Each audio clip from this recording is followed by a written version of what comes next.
नमस्कार दोस्तों। Lecture physics के सीरीज हम डिस्कस कर रहे हैं पीवाईक्यूज के बारे में। और मेरी वॉइस वगैरह क्लियर आ रही होगी, एक बार चेक कर लेना। सही आ रही वॉइस?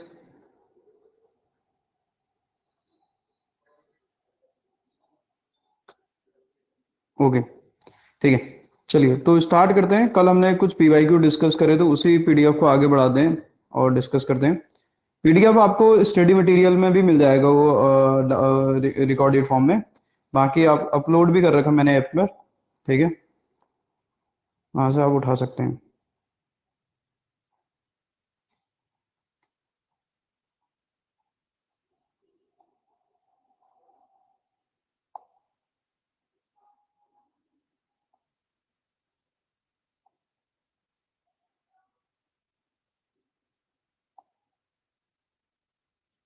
चलिए, तो ये हमारे पास पेपर था, ठीक है।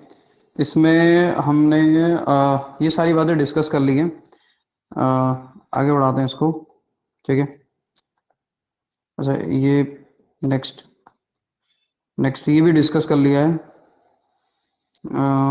ये पोर्शन भी, ये सब डिस्कस कर लिया है। हाँ, इस पेज में थे हम कहीं पर ही, ठीक है। हम थे इस पेज में, यहाँ पे। ओके, तो लास्ट में हमने क्वेश्चन नंबर आपके पास 31 भी डिस्कस कर लिया था, 32 भी डिस्कस कर लिया था ना। Viscous force, non conservative force, जितने भी विस्कस फोर्स होंगे वेलोसिटी डिपेंडेंट फोर्स होंगे, ठीक है, ये ध्यान में रखिएगा। और वेलोसिटी डिपेंडेंट जो फोर्स होते हैं वो कैसे फोर्स होते हैं जरा बोलो, क्योंकि हमको ये समझ में आना चाहिए। जो नॉन कंजर्वेटिव फोर्स होता है, कौन सा? Non conservative force, conservative force.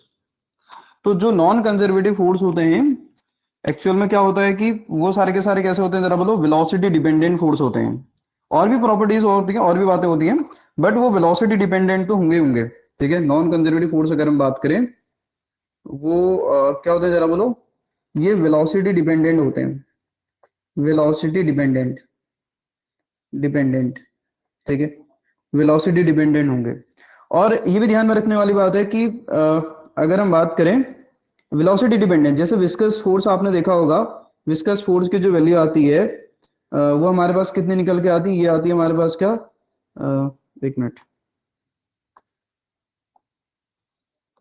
ये निकल के आती है 6 पाई ईटा आर वी, जिसको आप स्टोक्स लॉ भी बोलते हो, जिसको हम क्या बोलते हैं, स्टोक्स लॉ भी बोलते हैं। एक और आपने देख रखा डैम्पिंग फोर्स, देखा होगा डैम्पिंग फोर्स, माइनस का b into v, damped harmonic oscillation में आपने देखा होगा डैम्पिंग फोर्स। तो ये सारे के सारे जो वेलोसिटी डिपेंडेंट फोर्स होते हैं वो हमारे पास कैसे होते हैं जरा बोलो, नॉन कंजर्वेटिव फोर्स होते हैं। क्या होते हैं? नॉन कंजर्वेटिव फोर्स, ठीक है, ये समझ में आना चाहिए। और पहली बात, और इसमें एक और खास बात है कि जो फोर्स, भाई जिन फोर्सेस का अगर हम बात करें कर्ल जीरो हो जाता है, जिन फोर्सेस का कर्ल जीरो होगा वो फोर्स हमारे पास कैसे होंगे जरा बोलो, कंजर्वेटिव फोर्स होंगे, ठीक है। देखो, हमको सिर्फ यहाँ पर ये ध्यान में रखने वाली बात है, केवल पीडीएफ को रीड ही नहीं कर देना है। मतलब हमने ऐसा नहीं कि पीडीएफ में हमको आंसर सेलेक्ट किया और आगे बढ़ जाना है, हमें चीजों को समझना भी कि हमने जो पढ़ा है पिछला याद है नहीं है करके। तो भाई जिन फोर्सेस का कर्ल जीरो हो जाता है उनको हम क्या बोलते हैं जरा बोलो, कंजर्वेटिव फोर्स बोलते हैं। और जिनका जीरो नहीं होगा उनको क्या बोलेंगे, नॉन कंजर्वेटिव बोलेंगे। अगर मैं बोलूं हमारे पास कोई एक फोर्स है और उस फोर्स का सपोज कर लिया, सपोज के लिए हमारे पास एक फोर्स है और उस फोर्स का कर्ल जीरो नहीं है, ठीक है। सपोज कर लिया हमारे पास एक फोर्स है, curl of F does not equal to अगर जीरो है, तो इसका मतलब क्या है जरा बोलो, कैसा फोर्स है ये, फोर्स कैसा है जरा बोलो, नॉन कंजर्वेटिव फोर्स है। कैसा फोर्स है? नॉन कंजर्वेटिव, कंजर्वेटिव फोर्स है, ठीक है, ये समझ में आना चाहिए। तो नॉन कंजर्वेटिव फोर्स की खास बात होती है उसका कर्ल जीरो नहीं होता है, कंजर्वेटिव फोर्स का कर्ल जीरो होता है। नॉन कंजर्वेटिव फोर्स की एक और खास बात होती है कि वो वेलोसिटी डिपेंडेंट होते हैं। और विस्कस यहाँ पर देखो, ग्रेविटेशनल फोर्स वेलोसिटी डिपेंडेंट नहीं होता है, स्प्रिंग फोर्स भी नहीं होता है, इलेक्ट्रिक फोर्स भी नहीं होता है। ये तीन के तीन, ए बी सी, तीन के तीन हमारे कैसे फोर्सेस है, कंजर्वेटिव। और चौथा वाला हमारे पास कैसा, नॉन कंजर्वेटिव। नेक्स्ट, नेक्स्ट अगर हम बात करें तो हमारे पास जो अगला क्वेश्चन है उसमें हमसे बोला गया है, क्या बोला गया है, हमसे बोल रहा है spring compress by 1 centimetre by force 4 newton, बोल रहा कितना न्यूटन, 4 न्यूटन फोर्स लगाया है। Find the potential energy of the spring बोला when it is compressed by 10 centimetre. तो देखो यार, आपको ये पता होना चाहिए जो स्प्रिंग में जो पोटेंशियल एनर्जी स्टोर्ड होती है, चाहे उस स्प्रिंग को कंप्रेस करो या एक्सपेंड करो, चाहे स्प्रिंग को कंप्रेस करो या एक्सपेंड करो, जो पोटेंशियल एनर्जी जो स्टोर्ड होती है वो हमारे पास कितनी होती है, जरा बोलो, हाफ के एक्स स्क्वायर। कितनी होती है? हाफ के x square. This is the potential energy stored in the spring.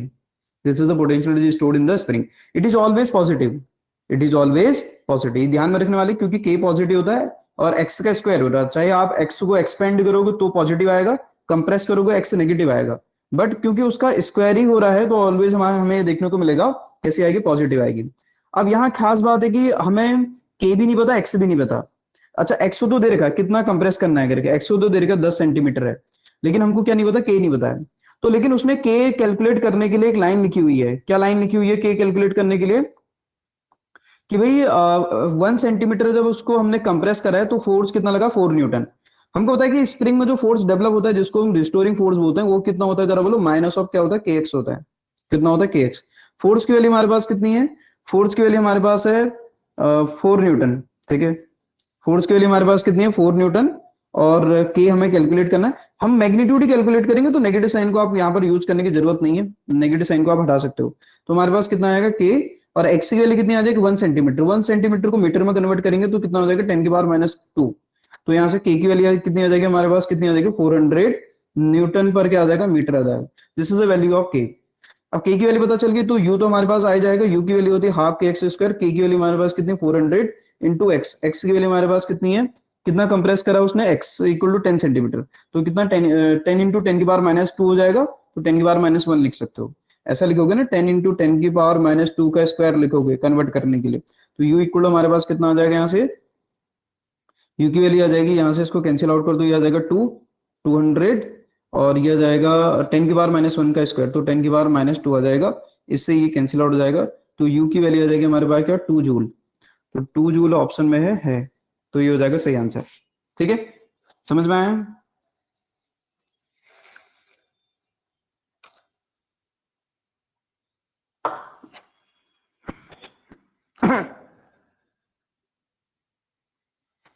चलिए भाई, कुछ लोग ये सोच रहे हैं कि पेपर पीछे शिफ्ट हो जाएगा। तो पेपर आप मतलब ऐसा क्यों सोच रहे हो भाई? ठीक है, आपको तो ये सोचना चाहिए कि पेपर अप्रैल में ही है करके।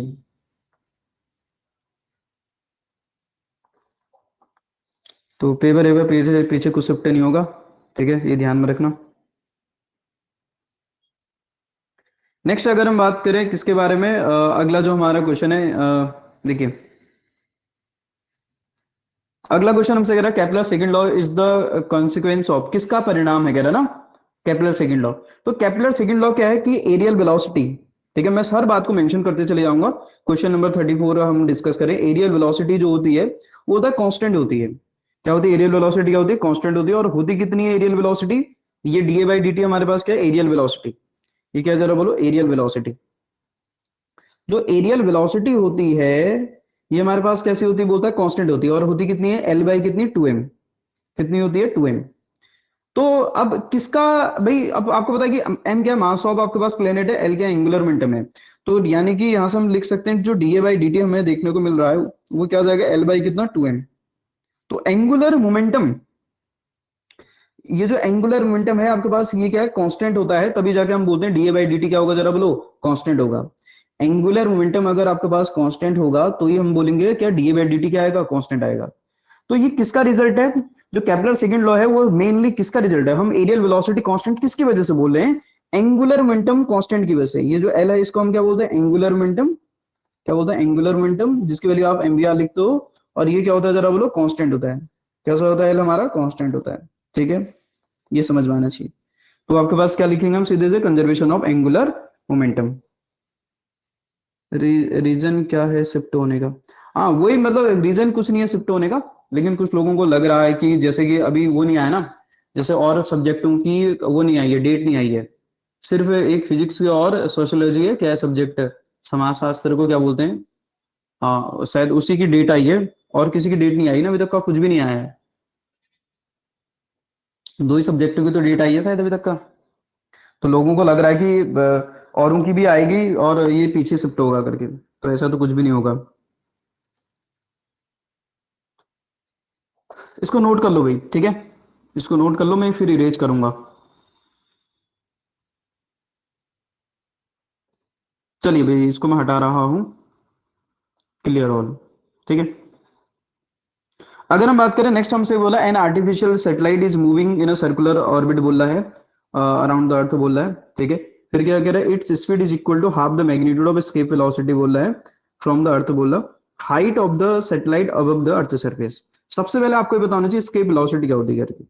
देखो हमसे क्या बोला कि ये अर्थ है मान लो, ठीक है, इस अर्थ के सराउंडिंग में ऐसे करके एक सैटेलाइट घूम रही है ऐसे करके, ठीक है, ऐसे करके सैटेलाइट घूम रही है, ये हमारे पास क्या अर्थ है, ठीक है।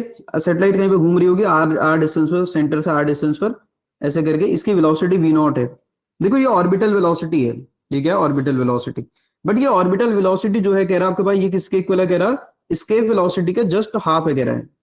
यही तो बोला उसने कि भाई एक satellite its speed is equal to half the magnitude of escape velocity.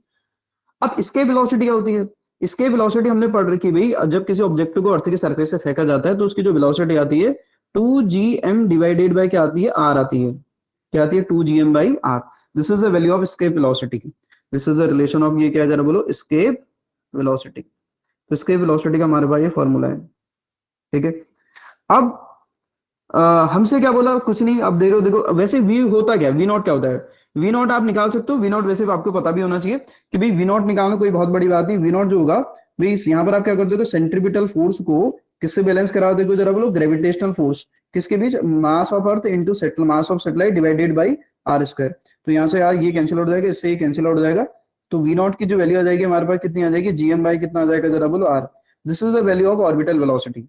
और ऑर्बिटल जो वेलोसिटी है बोला उसने क्या है, बोला इसके वेलोसिटी के जस्ट हाफ, इसके वेलोसिटी हमारे पास क्या है, 2gm बाई हमारे पास क्या, आर।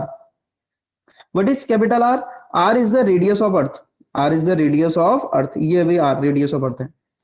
तो यहां पर आप क्या कर सकते हो भाई, यहां पर सिंपली आप क्या लिख सकते हो, वी नॉट इक्वल हमारे पास कितना आ जाएगा, वैल्यू सब्स्टिट्यूट कर दो भाई, ठीक है, वैल्यू सब्स्टिट्यूट कर दो। देखो यहां पर एक काम, अब किसकी वैल्यू सब्स्टिट्यूट करेंगे, देखो ये आर है हमारे पास, ठीक है, ये आर है ऐसे करके, ये स्मॉल आर है, स्मॉल आर किस किस का सम होगा, हमको क्या बतानी, हाइट बतानी है। तो अर्थ सरफेस से ना, अब द अर्थ सरफेस बोला है, तो अर्थ सरफेस से इसकी जो हाइट है वो मान लो कितनी है, एच है, मान लो हाइट कितनी है जरा बोलो, एच, ऐसे करके अर्थ की जो सरफेस से इसकी जो हाइट है वो सपोज के लिए आप कितनी मान लो, एच मान लो, स्मॉल एच। और ये कितना है, रेडियस कितनी है, आर है। तो मैं स्मॉल आर को क्या लिख सकता हूँ, स्मॉल आर को लिख सकता हूँ आर प्लस क्या लिख सकता हूँ मैं, एच लिख सकता हूँ, क्या लिख सकता हूँ मैं, एच। तो वैल्यू सब्स्टिट्यूट कर दो और वहां से वैल्यू आपको पता चल जाएगी।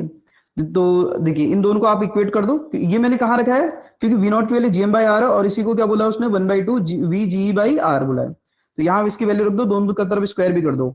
जैसे आप स्क्वायर करोगे तो जीएम से जीएम हमारा कैंसिल आउट हो जाएगा, ओवर में कितना आ जाएगा, 1/r प्लस एच।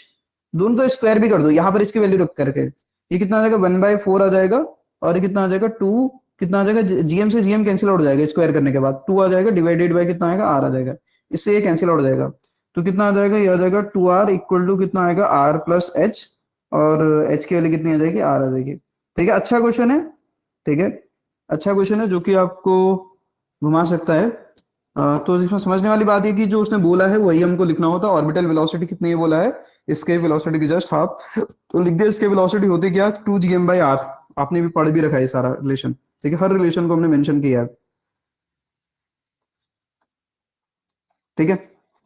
तो हमने क्या निकाली, ऑर्बिटल वेलोसिटी निकाली, डीएम बाई आर होती है, उसको कित के इक्वल कर दिया, 1/2 2gm बाई आर के इक्वल, और वहां से एच के इक्वल हमारे पास कितना आ गया, आर आ गया, ठीक है। इसी तरीके से प्रोजेक्शन वेलोसिटी भी होती है, बट प्रोजेक्शन वेलोसिटी होती है कि भाई इतने हाइट पर प्रोजेक्ट करना है, वो एक अलग कहानी है, ध्यान में रखिएगा, वो एक अलग कहानी। यहाँ पर सर्कुलर ऑर्बिट में घूम रहा है वो, यहाँ पर क्या कर रहा है, सर्कुलर ऑर्बिट में घूम रहा है, तो यहाँ पर कहानी अलग है। नेक्स्ट अगर हम बात करें किसके बारे में, देखिए अगला क्वेश्चन भी बड़ा प्यारा सा क्वेश्चन है, इसको हटा देते हैं, ठीक है, इसको नोट कर लो आप।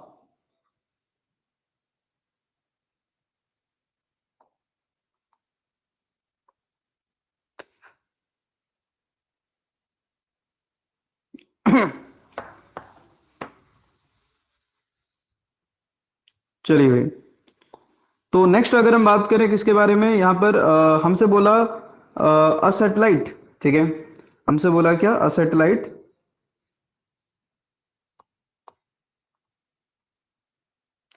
एंड सैटेलाइट बोला आपके पास moving in a circular orbit बोला around the earth, its speed is equal to half the क्या,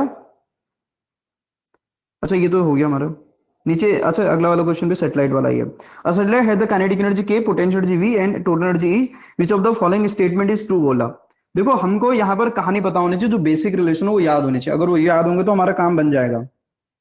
हाँ देखो सुनना, हमारे पास जो काइनेटिक एनर्जी होती है ना, वो हमारे पास पोटेंशियल एनर्जी कितनी होती है, सभी लिख लो आपको।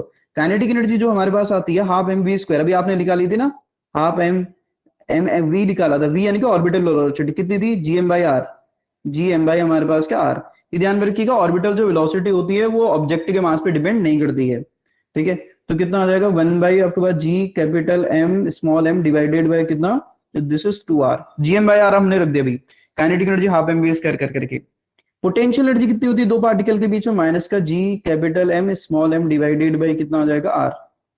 टोटल एनर्जी कितनी होती है, दोनों को ऐड कर दो, तो दोनों को ऐड करोगे तो टोटल एनर्जी आ जाएगी हमारे पास कितनी, माइनस का, ये माइनस वन है ये हाफ है, तो कितना हो जाएगा G capital M small M divided by कितना आ जाएगा हमारे पास टू आर। ये हमने सारे फॉर्मूले लिख दिए भाई। अब यहाँ पर रिलेशन निकालना जरा देखो, तो आप यहाँ से एक काम तो बोल ही सकते हो कि kinetic energy is just equal to magnitude of total energy, बोल सकते हो नहीं बोल सकते हो। टोटल एनर्जी का मॉडुलस करोगे तो काइनेटिक एनर्जी मिल जाएगी, मैंने ये सब जगह लिखा रखा, ग्रेविटेशन में भी लिखा रखा और हाइड्रोजन एटम के उसमें कैलकुलेशन में भी करा रखा, कि जब बोर की थ्योरी पढ़ते हैं उस समय भी रिलेशन करा रखे, सेम रिलेशन होते हैं। तो वैसे ही दो ऑप्शन तो वैसे खत्म हो गए, कि बोला टोटल एनर्जी हाफ ऑफ ये बोला, और ये जो एनर्जी है बोला टोटल एनर्जी माइनस हाफ को ऑफ ये, तो ये तो वैसे ही रिलेशन खत्म हो गए, हाफ तो होता ही नहीं। जो काइनेटिक एनर्जी और टोटल एनर्जी में रिलेशन क्या होता है, just modulus of total energy is kinetic energy. Next क्या बोला उसने, अब इनमें रिलेशन ढूंढना है।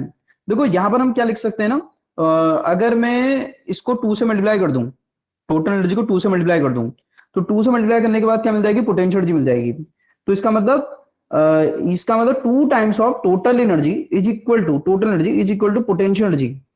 ये तो हुआ two times of total energy, हमारे पास टोटल एनर्जी कितनी है जरा बोलो, माइनस का जीएम बाई आर ये है, ये हमारे पास क्या होगी जरा बोलो, पोटेंशियल एनर्जी। एक रिलेशन तो क्या गया। एक और रिलेशन हमारे पास आ सकता है कि भाई अगर मैं इस वाले रिलेशन को माइनस अगर टू से मल्टीप्लाई कर दूं, ठीक है, तो हमारे पास पोटेंशियल एनर्जी आ जाएगी। इसका मतलब अगर मैं पोटेंशियल एनर्जी निकालना चाहता हूं तो मुझे क्या करना पड़ेगा, टू टाइम्स ऑफ, ठीक है, टू टाइम्स ऑफ क्या करना पड़ेगा, जो minus of to times of क्या करना पड़ेगा, काइनेटिक एनर्जी करना पड़ेगा। मेरी बात आपको आप समझ पा रहे हो। तो हमारे पास क्या लिख सकते हैं, अब देखो ये टोटल एनर्जी और इन दोनों में तो रिलेशन है नहीं, ये तो आपके पास उसमें है, ये हमारे पास पोटेंशियल एनर्जी है और माइनस टू है, और ये हमारे काइनेटिक एनर्जी है। तो काइनेटिक एनर्जी हमारे पास कितनी हो जाएगी, माइनस का वी बाई टू। ये सारे फॉर्मूले हमने लिखे हुए हैं। तो ये तो देखो पहली बात, काइनेटिक एनर्जी हमारे पास किसके इक्वल है, माइनस का वी बाई टू के इक्वल है। ये हमारा ऑप्शन कैसे हो जाएगा गलत, क्योंकि माइनस में है वो। समझ में आ रहा, ये रिलेशन सब लिखे हुए हैं। Very good. चलिए भाई, तो ये हो जाएगा भाई, ठीक है, रिलेशन निकालिए, रिलेशन निकल जाएगा तो सब हो जाएगा। नेक्स्ट अगर हम बात करें, हमसे क्या बोला, द थ्रस्ट, ठीक है, thrust of a rocket is बोला। देखो रॉकेट में होता यह है कि जो गैसें होती हैं वो पीछे की तरफ इजेक्ट होती हैं। तो होता क्या है कि भाई फ्यूल बर्न होता है, उस फ्यूल बर्न होने की वजह से होता क्या है कि जो सॉरी, रॉकेट के अगर मैकेनिज्म अगर आप देखोगे, हमने पूरी तो डिस्कस करनी नहीं है, फिर भी थोड़ा बहुत बेसिक देख सकते हैं। रॉकेट में होता यह है कि भाई जो फ्यूल होता है वो पीछे की तरफ इस तरीके से बर्न आउट, पीछे की तरफ इजेक्ट आउट होता है ऐसे करके, किसी वेलोसिटी से, ठीक है, किसी बीजी वेलोसिटी से। और रॉकेट कहाँ की तरफ जाता है, आगे की तरफ जाता है किसी वेलोसिटी से। तो जितनी ज्यादा वेलोसिटी से गैसें पीछे की तरफ इजेक्ट होंगी भाई, आपने देखा बलून में से, कभी आपने देखा होगा जैसे बलून में से एयर बाहर की तरफ निकलती है तो बलून आगे की तरफ दौड़ता है। क्यों, क्योंकि बलून क्या करता है ना, बलून एयर पे पीछे की तरफ प्रेशर लगाता है, तो एयर आपके पास बलून पर कहाँ की तरफ प्रेशर लगाएगी, आगे की तरफ। सेम यहां पर भी होता है कि जो रॉकेट होता है ना, गैसों को पीछे की तरफ इजेक्ट कर रहा है। रॉकेट क्या कर रहा है, गैसों को पीछे की तरफ इजेक्ट कर रहा है। तो आपके पास जो गैसें हैं उसको थ्रस्ट कहाँ की तरफ लगाएंगे, ऊपर की तरफ। कहाँ की तरफ लगाएंगी, थ्रस्ट ऊपर की तरफ। ये थ्रस्ट किसने लगाया है, this is produce by gases, produce by this is produce by gases, produced by gases.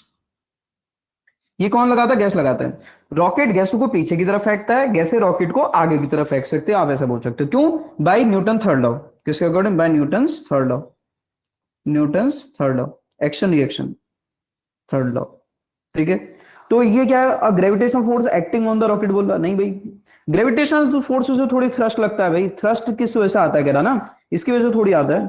The force of existing बोला आपके पास फ्यूल, गैस बोला ऑन द रॉकेट बोला। The force of the existing fuel gases on the rocket बोला, ये सही कहा इसने। फिर क्या कह रहा है? Any force that is external to the rocket fuel system बोला नहीं भाई। कोई भी बाहर से जो फोर्स लगेगा वो आगे थ्रस्ट बनाएगा, कह रहा है ये भी गलत है।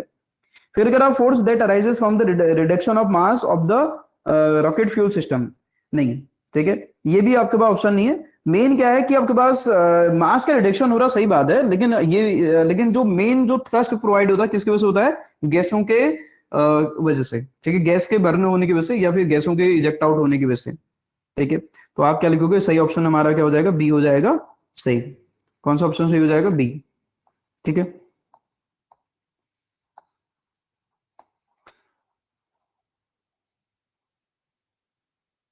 ठीक है, तो मेन हमारे पास ये हो जाएगा।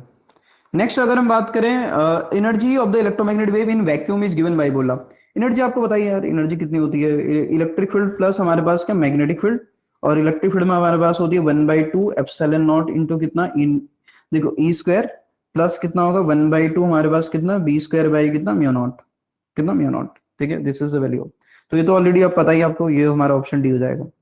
इसमें कुछ करना ही नहीं है, इसमें कुछ खास करना ही नहीं है। ठीक है, ये तो बड़ा सिंपल था क्वेश्चन। देखो सिंपल क्वेश्चन तो हर बच्चा करेगा, तो आप ये ध्यान में रखिएगा, अच्छे क्वेश्चन निपटाने होंगे।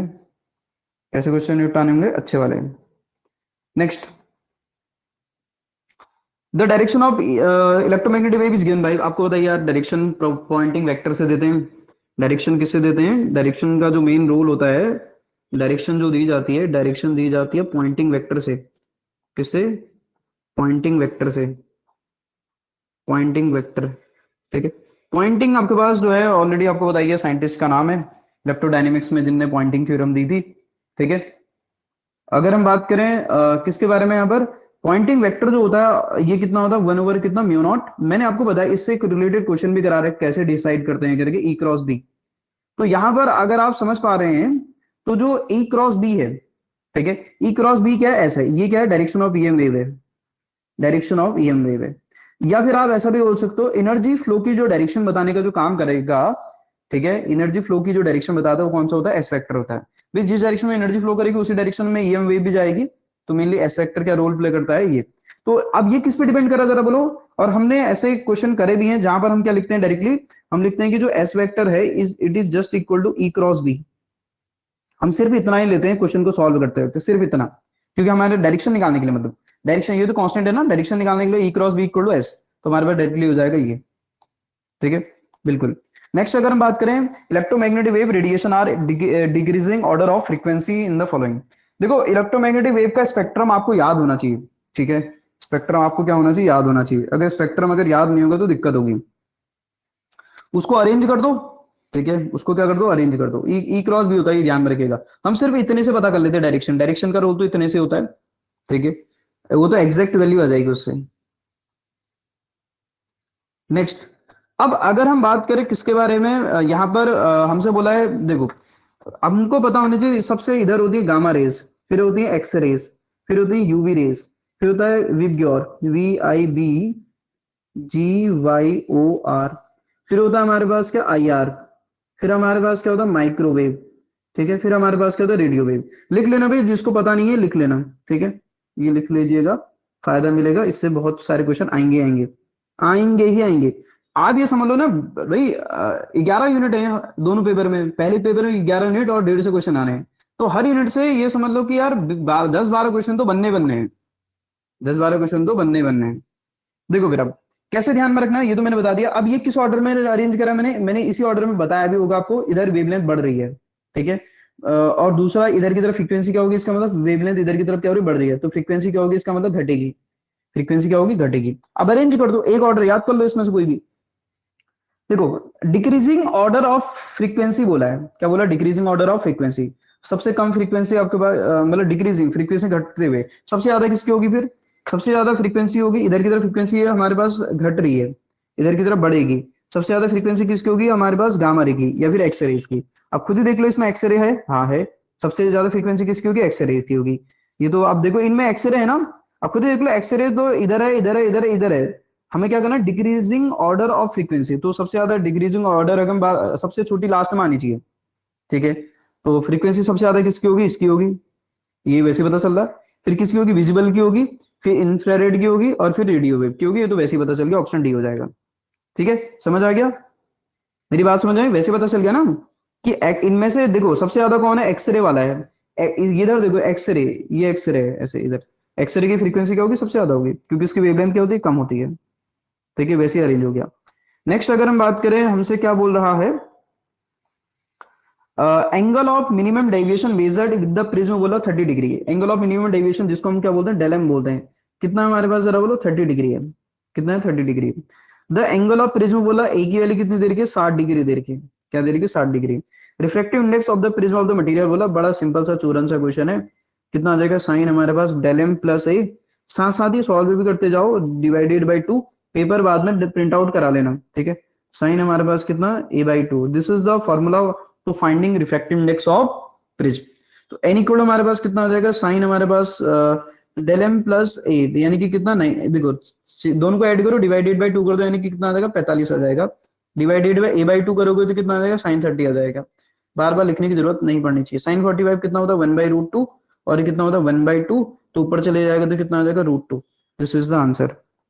ठीक, this is the answer. Next अगर हम बात करें किसके बारे में, हमसे क्या बोला उसने, the focal length of a convex lens is 2.5 centimetre. Focal length हमें कितनी दे रही है, 42 के बारे में डिस्कस कर रहे हैं। फोकल लेंथ हमें दे रही है कितनी, 2.5 सेंटीमीटर। किसको डिस्कस करें, 42 को। फिर उसने हमसे क्या बोला, it's magnifying power for minimum distance of distinct vision, vision बोला। मैग्नीफाइंग पावर बतानी है, ठीक है, मैग्नीफाइंग पावर बतानी है minimum distance of distinct vision के लिए। तो पता ही, आप देखो यार, सिंगल लेंस है, सिंगल लेंस की मैग्नीफाइंग पावर आपको पता है कि मिनिमम और दो मैक्सिमम दो पड़ी थी आपने। डी की वैल्यू क्या होती है, डी की वैल्यू होती है 25 सेंटीमीटर। कितनी होती है, 25 सेंटीमीटर होती है। यहाँ पर आपको मैग्नीफाइंग पावर आपने दो पढ़ी थी, मिनिमम मैग्नीफाइंग पावर अगर आप लिखोगे तो मिनिमम जो होती है वो होती है d/f, क्या होती है, d/f। और मैक्सिमम जो मैग्नीफाइंग पावर होती है हमारे पास कितनी होती है, जरा बोलो, मैक्सिमम होती है हमारे पास 1+d/f, 1+d/f। तो d/f हमारे पास कितना हो जाएगा, यहाँ हो जाएगा 25 डिवाइडेड बाई कितना, 2.5। 25 से 25 कैंसिल आउट होगा, कितना आ जाएगा, 10 आ जाएगा। और ये 10 प्लस 1 करोगे तो कितना आ जाएगा, 11 आ जाएगा। 10 प्लस 1 करोगे तो कितना आ जाएगा, 11। तो अगर आप बात को अगर समझ पा रहे हैं तो हमारे पास क्या जरूरत है, 10 तो ऑप्शन में है ही नहीं, 10 तो ऑप्शन में है ही नहीं, तो हमारा सीधे सीधे क्या हो जाएगा, जरा बोलो, 11। क्या हो जाएगा, 11। उसने मैग्नीफाइंग पावर पूछा है, उसने मैक्सिमम भी पूछा है, 10 ऑप्शन में है ही नहीं, ठीक है। तो एक ही पूछा है, इसलिए दोनों ऑप्शन में मेंशन ही नहीं करेगा ना, फिर तो आप कंफ्यूज हो जाओगे। इसलिए उसको कौन सा पूछा है, मैक्सिमम वाला पूछा है, इसका मतलब समझ में आया। नेक्स्ट,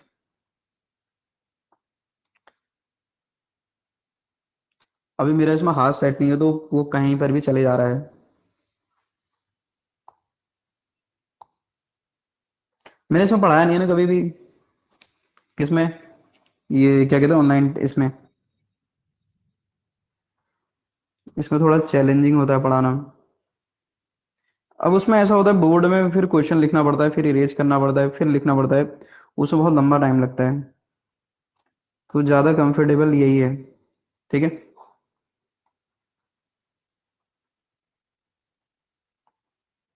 हाँ, मैंने वो कुछ दिन देखा था ना इसमें कैसे काम कर रहे हैं करके, फिर उसके बाद वो करा। 43, 43 अगर हम बात करें, when the angle of incidence, बोला कितना, material six, incidence on a material बोला 60 डिग्री। देखो हमारे पास कोई मटेरियल है, ठीक है, ये हमारे पास कोई मटेरियल, मान लो कोई ग्लास है इस तरीके का, इस पे एंगल ऑफ इंसिडेंस जो है, ऐसे करके एंगल ऑफ इंसिडेंस जो है हमारे पास कितना है, 60 डिग्री है। कितना, 60 degree. The reflected light is completely plane polarise बोला। ये जो रिफ्लेक्टेड लाइट है ना, ये प्लेन पोलराइज, आपको याद आ रहा क्या, हम आपको ये पढ़ते ही याद हो जाना चाहिए क्या है करके।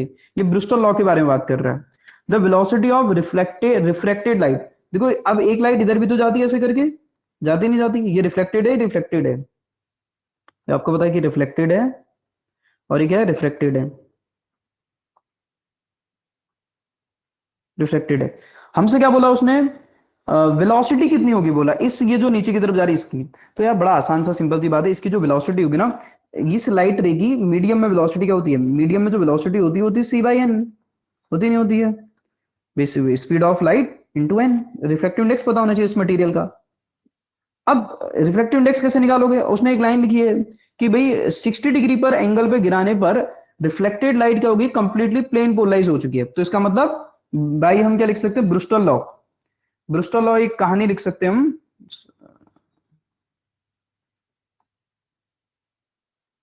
यहां से हम ब्रुस्टल लॉ से अगर हम जाएं तो ब्रुस्टल लॉ के अकॉर्डिंग हमने देखा था कि भाई जो टेन थीटा पी होता है, ठीक है, हमने देखा था जो टेन थीटा पी है ब्रूस्टर एंगल, वो एन के इक्वल होता है। अब ब्रूस्टर एंगल कितना है, 60 डिग्री, तो एन की वैल्यू हमारे पास कितनी हो जाएगी, यहाँ से एन की वैल्यू हो जाएगी हमारे पास कितनी, 60 डिग्री, सॉरी एन की वैल्यू कितनी हो जाएगी हमारे पास, √3, ठीक है, एन हो जाएगा हमारे पास कितना, √3, क्योंकि ये कितना 60 है।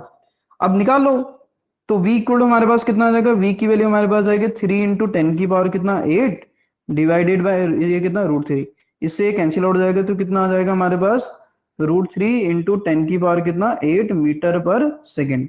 This is the answer, this is the answer, ठीक है। सिंपल से रिफ्लेक्टिव इंडेक्स निकाल दो। रिफ्लेक्टिव इंडेक्स किससे निकाला हमने, ब्रिस्टल लॉ से। यहाँ पर जो यूज करा है, ये जो ये यूज किया, ये क्या है हमारे पास, ब्रिस्टल लॉ, ये क्या है, ब्रिस्टल लॉ। ब्रिस्टल लॉ क्या कहता है, ब्रिस्टल लॉ कहता है भाई अगर थीटा अगर एंगल ऑफ पोलराइजेशन अगर है, देन आपका इस मीडियम का जो रिफ्लेक्टिव इंडेक्स होगा वो क्या होगा, टेंजेंट ऑफ थीटा पी, ठीक है। This is all about Bristol law, this is all about Bristol law, ठीक है। चलें, सब हमने पढ़ा था, ऐसी कोई बात नहीं है इसमें।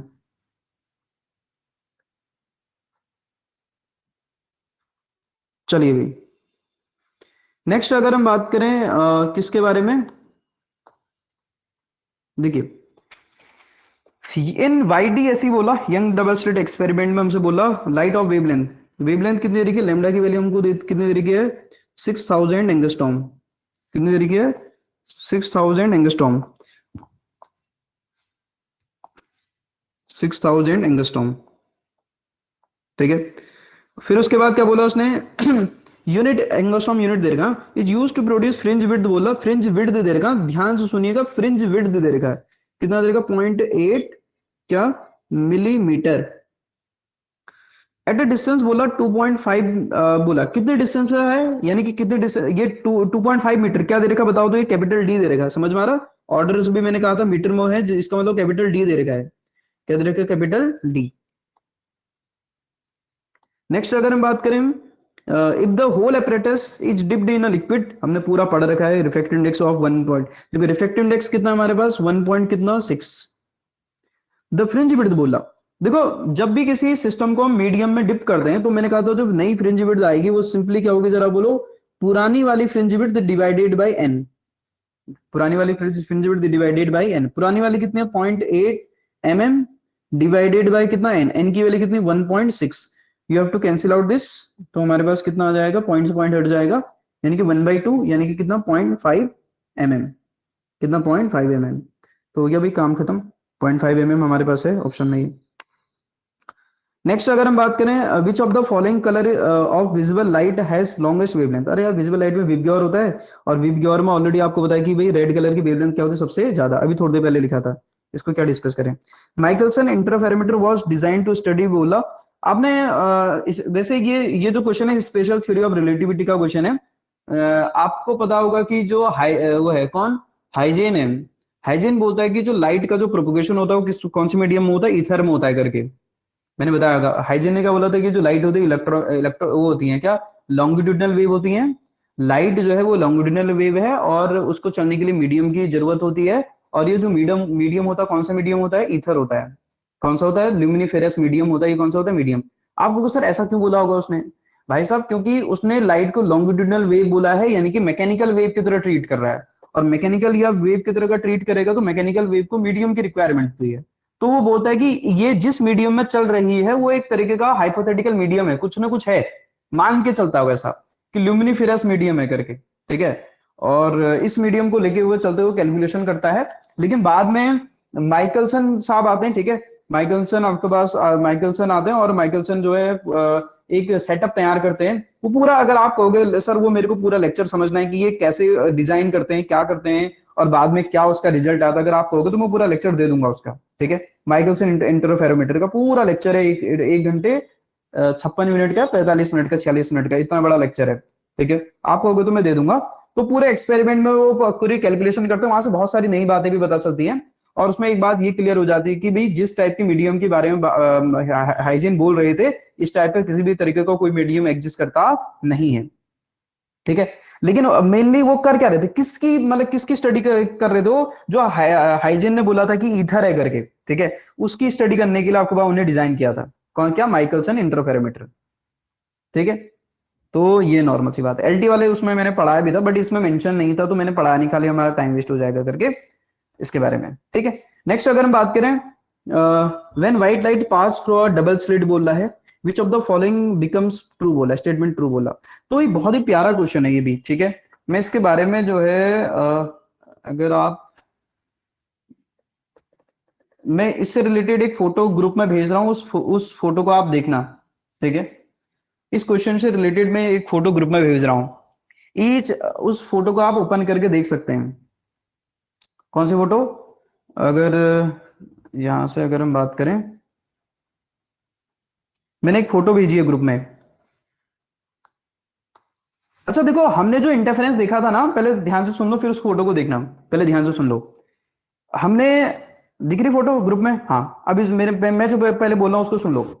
हमने क्या देखा था ना, जो इंटरफेरेंस देखा था वो व्हाइट लाइट का देखा था, मोनोक्रोमेटिक लाइट का देखा था क्लास में। पहले बताओ तो, हमने जो क्लास में स्टडी करा था वो कौन सी करा था, व्हाइट लाइट का, मोनोक्रोमेटिक लाइट का? हमने कौन सी लाइट का देखा था, बोलो। हमने जो क्लास में इंटरफेरेंस पढ़ा था वो इंटरफेरेंस किसका पढ़ा था, हमने इंटरफेरेंस किसका पढ़ा था वो, व्हाइट लाइट का या मोनोक्रोमेटिक लाइट का? अरे हम उसमें बोलते हैं, नहीं बोलते हैं, क्या बोलते हैं हम बोलते हैं कि कोहेरेंट सोर्स है। क्या बोलते हैं, कोहेरेंट सोर्स है, सिंगल फ्रीक्वेंसी का सोर्स लेते हैं हम। और सिंगल फ्रीक्वेंसी का सोर्स लेने की कैसा, मोनोक्रोमेटिक है। कैसा है, मोनोक्रोमेटिक है, वेरी गुड। सुनना, तो मोनोक्रोमेटिक सोर्स लेके हमने पूरा सेटअप तैयार करा था, क्या क्या क्या किया था, सेटअप तैयार किया था वाईडीएसए वाला, या फिर जो भी सेटअप हमने इंटरफेरेंस में पढ़ा था वो वाईडी मतलब जो भी हमने इंटरफेरेंस वाला पार्ट में पढ़ा था वो हमने मोनोक्रोमेटिक वाला पढ़ा था। व्हाइट वाइट लाइट वाला भी होता है, और भी बहुत सारी चीजें हैं, थिन फिल्म का इंटरफेरेंस है, बेसाब चीजें, वो सब मेंशन नहीं है आपके सिलेबस में, बट इसलिए मैंने वो डिस्कस भी नहीं किया। तो अगर आप बात अगर समझ पा रहे हैं, अब यहां पर क्या लिखा है इसने, यहां पर लिखा है इसने व्हाइट लाइट के लिए, यहां पर लिखा ना इसने, बोला when white light is pass through the double slit, बोला which of the following statement becomes true, बोला।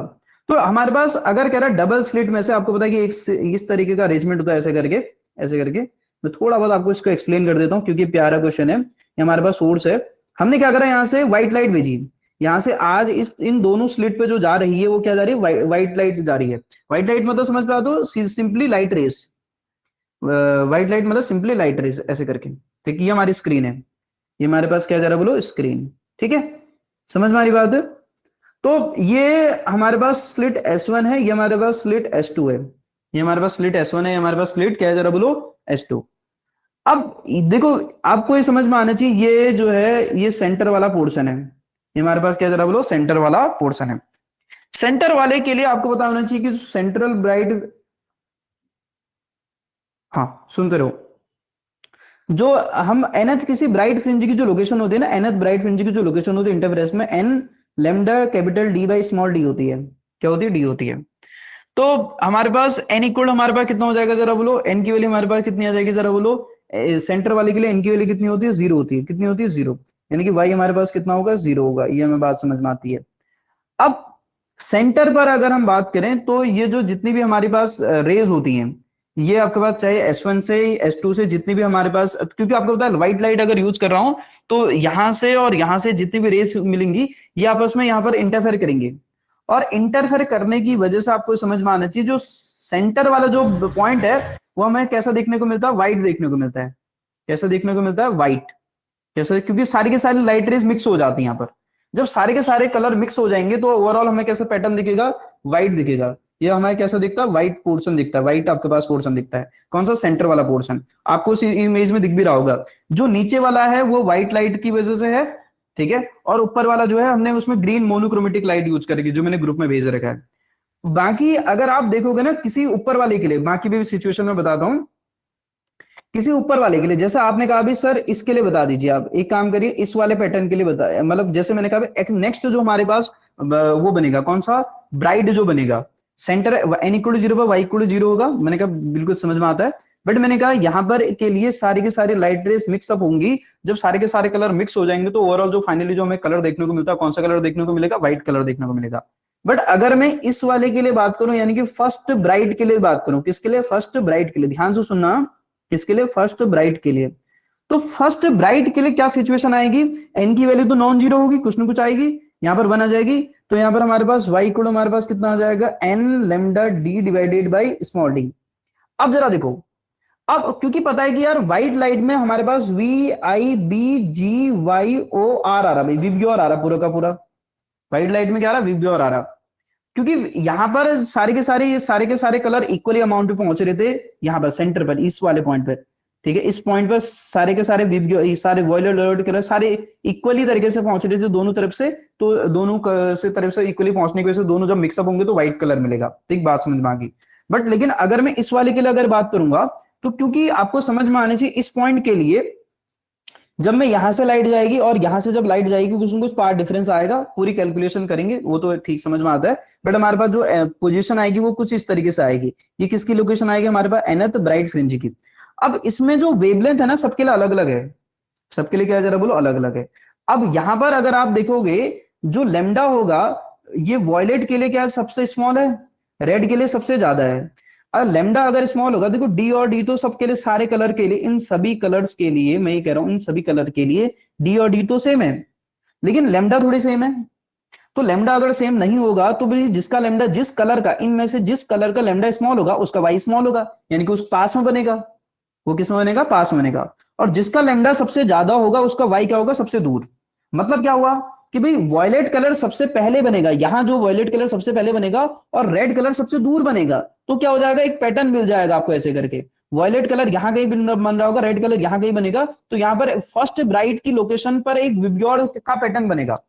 वैसे ही इधर भी अगर आप देखोगे, इधर भी, यहाँ इधर ही फर्स्ट जो ब्राइट होता है, आपको पता है कि ऊपर नीचे दोनों तरफ बनते हैं, यहाँ पर क्या होगा जरा बोलो, यहाँ पर फर्स्ट ब्राइट पर अगर मैं देखूंगा, क्योंकि वायलेट कलर का लेमडा स्मॉल है तो उसका वाई स्मॉल होगा, और रेड कलर का लेमडा जार्ज है, रेड के लिए लेमडा लार्ज होता है, इसलिए नॉर्मल से वो क्या बनेगा जरा बोलो, दूर बनेगा। तो यहाँ पर हमें फिर से विबग्योर जैसा एक पैटर्न देखने को मिलेगा, फर्स्ट ब्राइट पर क्या देखने को मिलेगा, विबग्योर जैसा पैटर्न देखने को मिलेगा।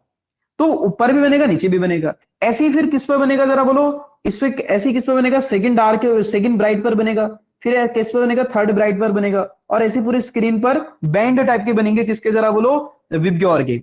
किसके बैंड बनेंगे, स्पेक्ट्रम जैसे बनेंगे, किसके, विबग्योर के, पूरी स्क्रीन पर, किसके, स्क्रीन पर। आपको किसे डार्क का, अरे डार्क तो डार्क ही है, डार्क का थोड़ी बनेगा, मेरी बात समझ में आ रही नहीं आ रही, डार्क तो डार्क रहेगा। अब जरा देखो उसमें आपको दिख रहा होगा, अगर आप देखोगे ना, देखो पहला व्हाइट बना है, व्हाइट क्यों बना है, क्योंकि वहां पर सारे के सारे कलर दोनों स्लिट से इक्वली अमाउंट में पहुंच रहे तो व्हाइट हो जाएगा वो। अगला वाला जरा देखो तो वॉयलेट पहले दिख रहा होगा, व्हाइट के बाद जरा देखो वॉयलेट दिख रहा होगा, फिर धीरे धीरे ब्लू दिख रहा होगा, फिर उसके बाद लास्ट में पिंक और रेड जैसा दिख रहा होगा, लास्ट वाला जो है। फिर अगला वाला पैटर्न स्टार्ट होगा, फिर अगला वाला पैटर्न स्टार्ट होगा, कंटिन्यूअसली बढ़ते चले जा रहा है। मेरी बात आपको समझ में आ रही है, ऐसा क्यों बन रहा। पहले आपको ये भी पूछा जा सकता है कि पहले कौन सा बनेगा, कि व्हाइट लाइट अगर हम डालें तो जो नियरेस्ट कलर होगा, nearest colour central bright fringes से कौन सा होगा, कौन सा कलर होगा जरा बोलो, नियरेस्ट जो बैंड कलर होगा कौन सा होगा जरा बोलो, वायलेट होगा। कौन सा होगा, वायलेट होगा। मेरी बात समझ में आ रही नहीं आ रही है, क्या होगा, वायलेट होगा, ठीक है। तो इस तरीके से बैंड टाइप का देखने को मिला। चलो अब इस क्वेश्चन का आंसर दो। Each of bright band is disperse into a spectrum बोला, ठीक है। फिर दूसरा बोला ओनली द सेंट्रल बैंड बोला is disperse into a spectrum बोला है। बोला all the bright bands except the central, अब दे रहा देखो यहां पर सोच समझ के आंसर देना। All the bright bands except the central one disperse into a spectrum बोला है। फिर कह रहा each band has the single colour different from its neighbouring band बोला। बोलो भाई कौन सा ऑप्शन होगा। अब तो मैंने पूरी कहानी बढ़ा दी है व्हाइट लाइट की। व्हाइट लाइट का इंटरफेरेंस ये होता है, सेंटर पर व्हाइट व्हाइट बैंड बनता है, फिर उसके बाद बैंड बनते चले जाते हैं कलरफुल। बोलो each of bright band is disperse into a spectrum, सारे जो बैंड बनेंगे कह रहा कलरफुल होंगे कह रहा।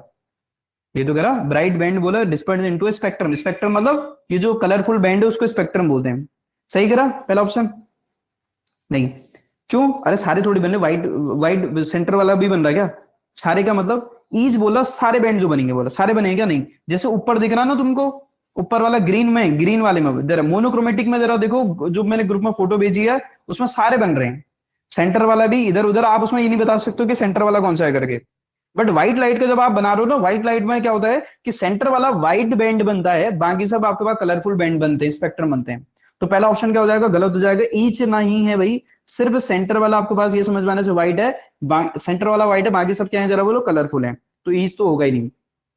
Only the centre band central band is disperse into spectrum, केवल सेंटर वाला ही आपके पास कलरफुल बैंड होगा बोला, बाकी नहीं, बाकी व्हाइट होंगे कह रहा। ऐसा है क्या, ऐसा भी नहीं है।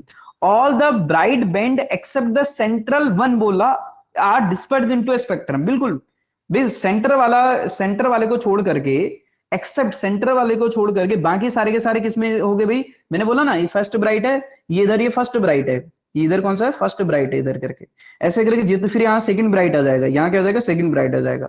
तो ये सब किस में कन्वर्ट जाएंगे जरा बोलो, किस में कन्वर्ट जाएंगे, कलरफुल बैंड में कन्वर्ट जाएंगे, जिसको हम क्या बोलते हैं स्पेक्ट्रम बोलते हैं। Each band has a single colour different बोला। अब इसमें ऐसा ईच में जो जितने भी बैंड बन रहे हैं उनके पास सिंगल कलर है क्या, नहीं भाई। ईच बैंड बोला has a single colour different from its neighbouring, ऐसा नहीं है। बोला जितने बैंड बन रहे हैं उनके पास सिंगल कलर है, बोला ऐसा कहां है, ये सारे के सारे कलर मिक्सअप हैं, स्पेक्ट्रम है ना इसमें, तो कलर मिक्सअप है, आपको ऐसा थोड़ी दिख रहा। ठीक है, ये समझ में आना चाहिए। तो हमारा कौन सा ऑप्शन हो जाएगा फिर, बोलो कौन सा ऑप्शन हो जाएगा, ऑप्शन सी। अरे सेंटर वाले को छोड़ करके बाकी सारे कैसे हैं हमारे पास कलरफुल बैंड। ये समझ में आया, मेन समझना, बाकी तो क्वेश्चन का आंसर तो आपको गूगल में भी मिल जाएगा।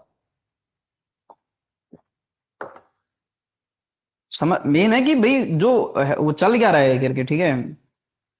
आंसर तो हर जगह मिल जाएगा आपको। मतलब विच of the following phenomena suggest, ठीक है, ये समझ में आने चाहिए कैसे हमने बोला, किसके बारे में क्या बोला करके। Which of the following phenomena suggest that the light may be transverse wave बोला। आपको पता है कि आप पोलराइजेशन है, ठीक है, पोलराइजेशन से पता चलता है किसके बारे में जरा बोलो, ट्रांसवर्स नेचर के बारे में। ठीक है, डिफ्रेक्शन से पता चलता है वेव नेचर के बारे में, रिफ्लेक्शन तो नॉर्मल फिनोमिना है आपको बताइए। फोटो इलेक्ट्रिक इफेक्ट आपके पास पार्टिकल नेचर के बारे में बताती है, आपको बताइए। ठीक है, इसमें क्या कर सकते हैं। नेक्स्ट चलिए भाई, तो अगला, four natural laws of electromagnetic theory are called, ठीक है, कौन कौन से बोलो, कौन से हैं। आइंस्टीन इक्वेशन है, न्यूटन इक्वेशन है, फैराडे है, या फिर आपके पास क्या है, फोर लॉज। हम्म, कौन सा हमारे पास, बिल्कुल मैक्सवेल इक्वेशन। मैक्सवेल की इक्वेशन पता है ना, आप लिख सकते हो डाइवर्जेंस ऑफ हमारे पास क्या, ई इक्वल टू हमने क्या लिखा था, रो बाई एप्सिलॉन नॉट, याद है। Divergence of B equal to हमारे पास दूसरा क्या है, जीरो। तीसरा क्या है, curl of E equal to कितना, माइनस का del B by del T. और हमारे पास एक और इक्वेशन है, curl of B equal to हमारे पास कितना, mu naught into J plus mu naught epsilon naught del by del T. These are the four equation, I hope आपको याद होंगी। अच्छा मैंने क्यों लिखी होंगी, भाई साहब आपको याद होनी चाहिए, जितनी बार लिखोगे चीजें उतनी बार याद होंगी, मतलब ऐसा मत सोचो कि यार ये क्यों लिख दी होंगी करके, हमारा तो इसमें टाइम वेस्ट हो जा रहा करके।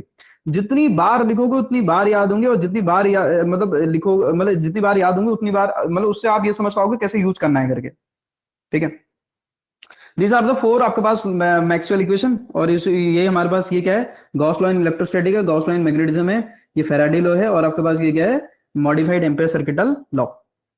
Inverse, the inverse of the wavelength is referred to, बोला मैंने कुछ दिन पहले ही बताया था इसके बारे में वेवलेंथ, और मैंने कहा वेव नंबर किस चीज के लिए यूज होता है, टू मेजर द क्या, विड्थ ऑफ स्पेक्ट्रल लाइन।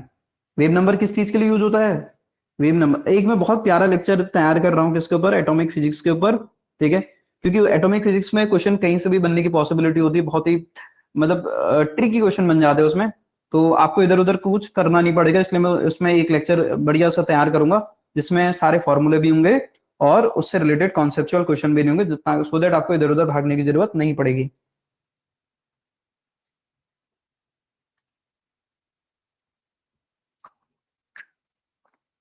ठीक है, वेव नंबर से क्या करते हैं, किस क्या मेजर, इस ये इसमें इससे इससे करते क्या हैं, क्या मेजर करते हैं, width of spectral line, width of width of spectral line, ठीक है।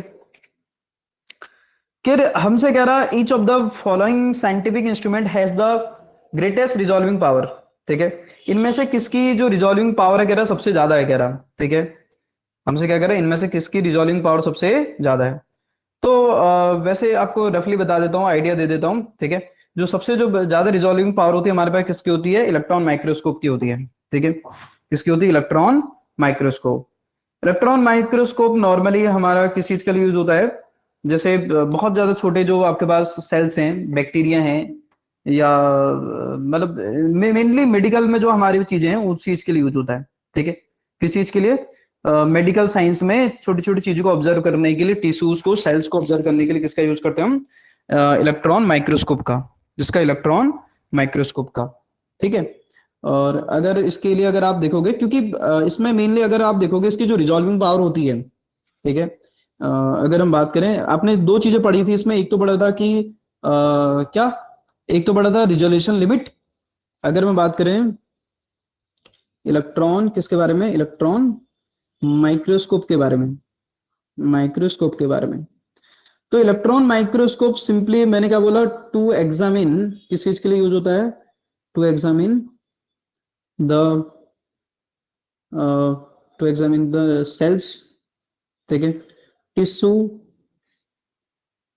टिश्यू, यू पहले होना चाहिए था जहां तक है, to examine tissue, tissue etcetera, ठीक है। इसकी रिजॉल्विंग पावर क्या होती है, अच्छी खासी होती है, ठीक है, has high resolving power, high resolving, इनकी रिजॉल्विंग पावर कैसी होती है, हाई होती है। अगर मैं रिजोल्यूशन लिमिट के बारे में बात करूं तो इसकी जो रिजोल्यूशन लिमिट होती है हमारे पास, वो हमारे पास किस तरीके से निकल के आती है, कुछ इस तरीके से होती है, कितनी, न्यूमेरिकल अपर्चर डिवाइडेड बाय 0. एक मिनट सॉरी, मैं उल्टा लिख रहा हूं,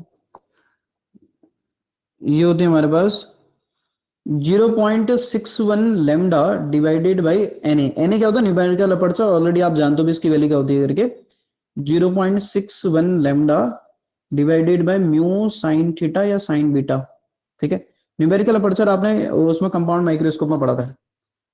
अच्छा, ये क्या है हमारे पास, resolution limit, resolution limit, resolution limit क्या होती है, दो पास पास रखे ऑब्जेक्टों को कितना बढ़िया तरीके से अलग करके दिखा दे, मतलब मिनिमम दो, मतलब कितनी पास पास ऑब्जेक्टों को अलग अलग अलग करके दिखा सकता है, ठीक है।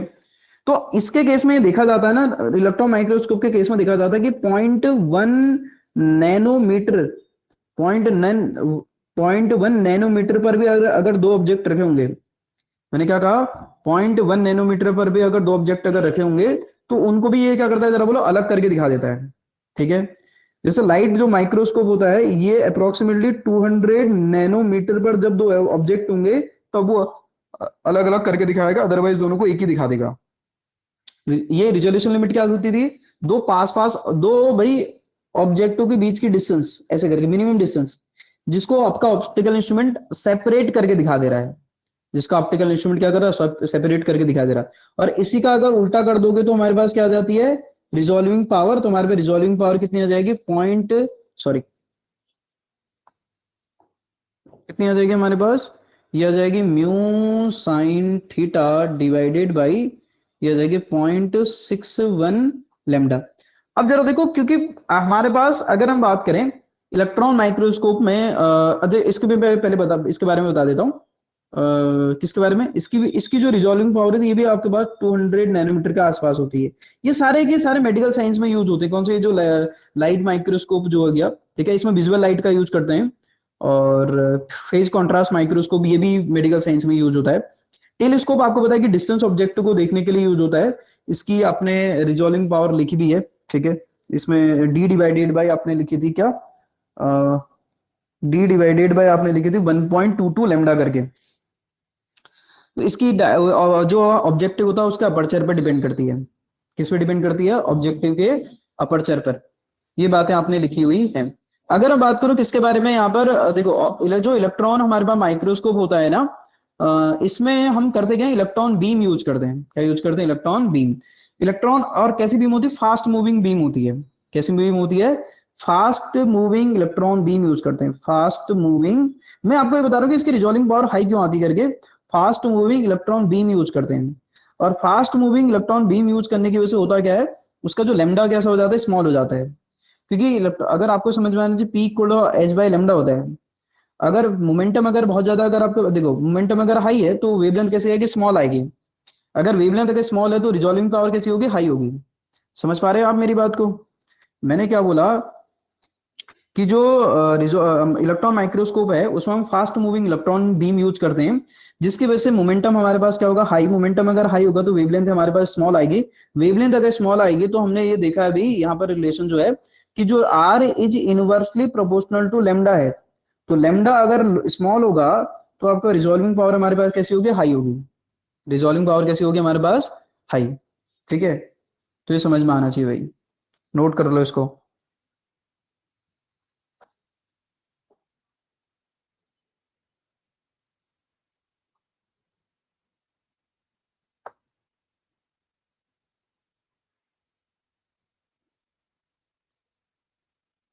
रिजॉल्विंग पावर आपको इसकी भी पता ही है, किसकी, टेलीस्कोप की। ठीक है, क्या होती है, डी डिवाइडेड, अभी मैंने बोला था 1.22 लेमडा। ये रिजॉल्विंग पावर किसकी है। ठीक है, इनकी ये ध्यान में रखेगा, ये मैंने 200 नैनोमीटर क्या लिखा है, कि भाई जो जब दो ऑब्जेक्ट आपके पास 200 नैनोमीटर पर होंगे, यानी कि रिजोल्यूशन लिमिट जब इतनी होगी, तब वो दो ऑब्जेक्टों को अलग अलग करके दिखाएगा, अदरवाइज नहीं दिखाएगा। और ये कितने पास पास रखे ऑब्जेक्टों को भी दिखा देता है इलेक्ट्रॉन माइक्रोस्कोप, 0.1 नैनोमीटर। इतने पास पास रखे ऑब्जेक्टों को भी दिखा देता है। तो इसका मतलब रिजोल्विंग पावर इसकी काफी अच्छी है, काफी अच्छी है। रिजोल्यूशन लिमिट का क्या है जरा बोलो, उसकी 0.1 नैनोमीटर है। ठीक है, तो इसकी रिजोल्विंग पावर कैसी आएगी हमारे पास, हाई। ये बात समझ में आई मैंने क्या बोला।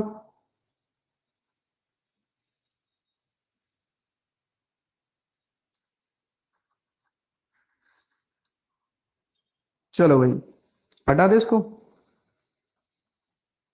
नेक्स्ट अगर हम बात करें, हमसे क्या बोला उसने, नोट कर लेना इसको।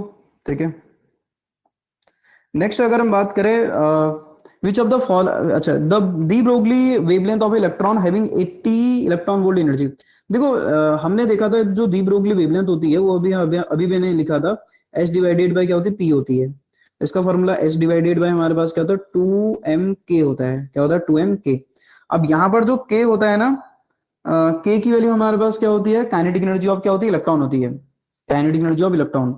अब काइनेटिक एनर्जी आपको हमको दे रखी है उसने कितनी, 80 इलेक्ट्रॉन वोल्ट है, ये काइनेटिक एनर्जी दे रखी है। तो एक काम करो, के इक्वल हमारे पास क्या होता है, क्यू इंटू क्या होता है, वी होता है। Q into we.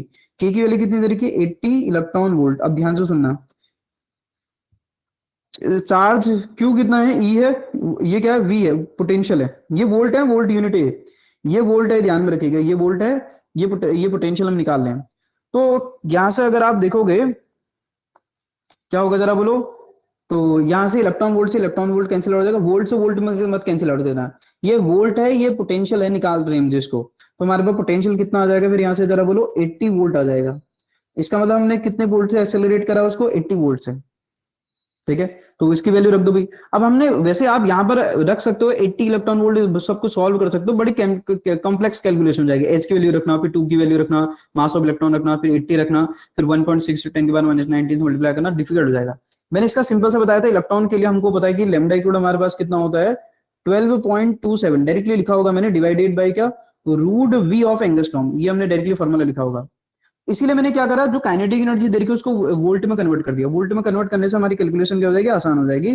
तो 12.27 डिवाइडेड बाय हमारे पास रूट वी की वैल्यू हमारे पास कितनी है जरा बोलो, 80, कितनी है 80। तो ये आ जाएगा हमारे पास कितना 12.27 डिवाइडेड बाय हमारे पास कितना आएगा 4√5, कितना आएगा 4√5। तो इसको सॉल्व कर दो, जो भी आ रहा है लिख लेना भाई, ठीक है। इसको रूट आपके पास 5 2.3 के आसपास होता है, ठीक है। तो लिया जाएगा 12.27 एंगस्ट्रॉम में आएगा ना, ध्यान में रखिएगा। और यह आ जाएगा हमारे पास 4 पॉइंट हमारे पास कितना 2.3। तो यहाँ से हमारे पास कितना आ जाएगा 12.27 डिवाइडेड बाई 3 चक्को 12, 3 चक्को 12, 4 2 8 1 9। तो यार देखो ये एक बार जैसा जाएगा, ये क्या जाएगा, एक बार जैसा जाएगा, ठीक है। उससे ज्यादा जो जाएगा नहीं, क्योंकि ये 9 है, ये 12 है, तो ये तो हो ही नहीं सकता, ठीक है। ये तो ये भी नहीं होगा, पॉइंट में थोड़ी आएगा, ये भी नहीं हो सकता, तो ऑप्शन का हो जाएगा, ये हो जाएगा। एक बार तो जाएगा ही, एक बार तो जाएगा, 1 पॉइंट समथिंग कुछ आएगा, 1 पॉइंट समथिंग एक ही ऑप्शन में है, तो पूरा सॉल्व करने की जरूरत नहीं है। बाकी आप रफली 9 और 12, 12 को 9 से डिवाइड भी कर सकते हो, ठीक है। 12 को 9 से डिवाइड भी कर सकते हो, क्योंकि ऑप्शन तो मेंशन ही है ना, रफली आंसर निकाल लो। डिस्पर्सिव मीडियम हमने बीच में डिस्कस किया था कहीं पर ही, ठीक है, वो जब हम ग्रुप वेलोसिटी फेज वेलोसिटी बात कर रहा था मैं, कहां पर, लेटिस वाइब्रेशन में। चलो भाई, तो ये भाई ठीक है, तो हमारे पास कितना लेमडा की वैल्यू जो आएगी हमारे पास 1.4 एंगस्ट्रॉम के आसपास आ जाएगी।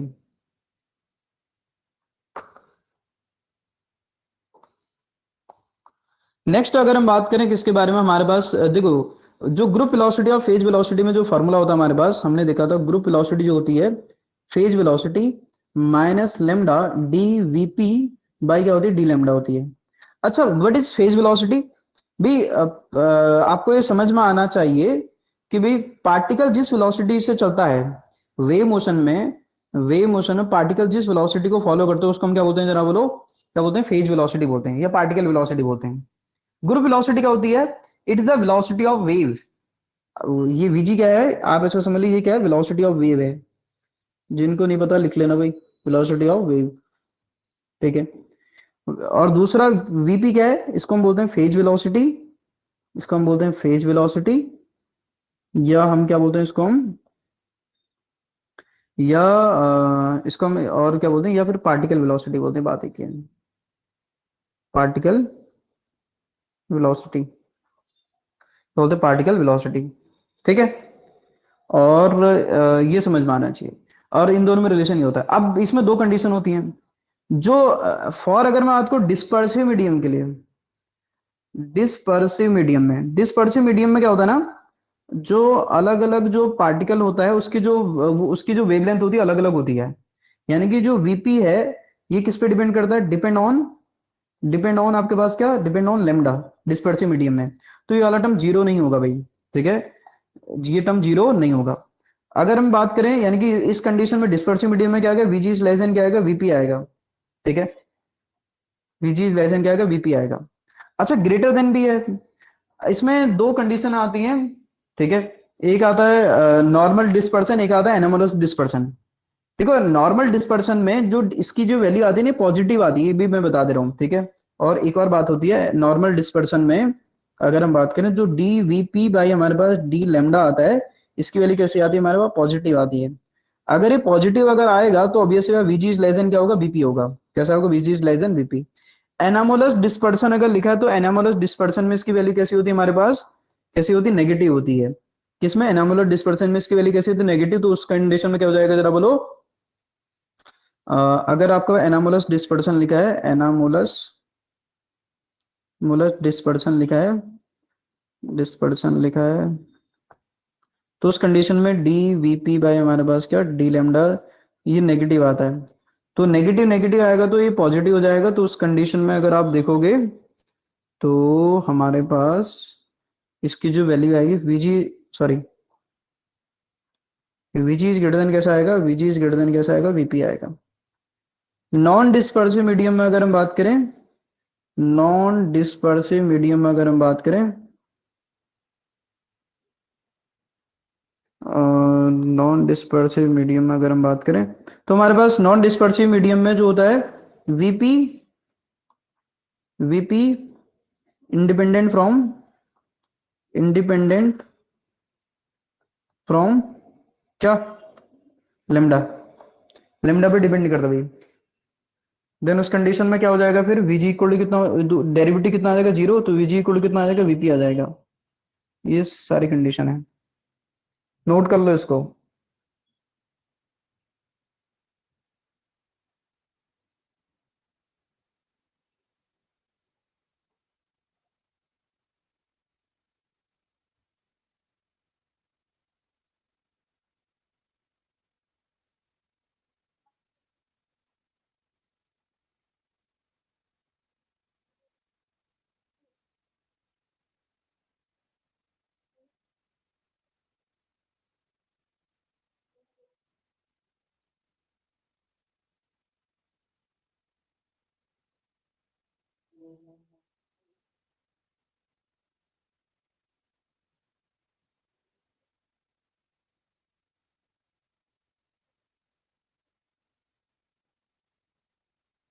ठीक है, ध्यान में रहेगा।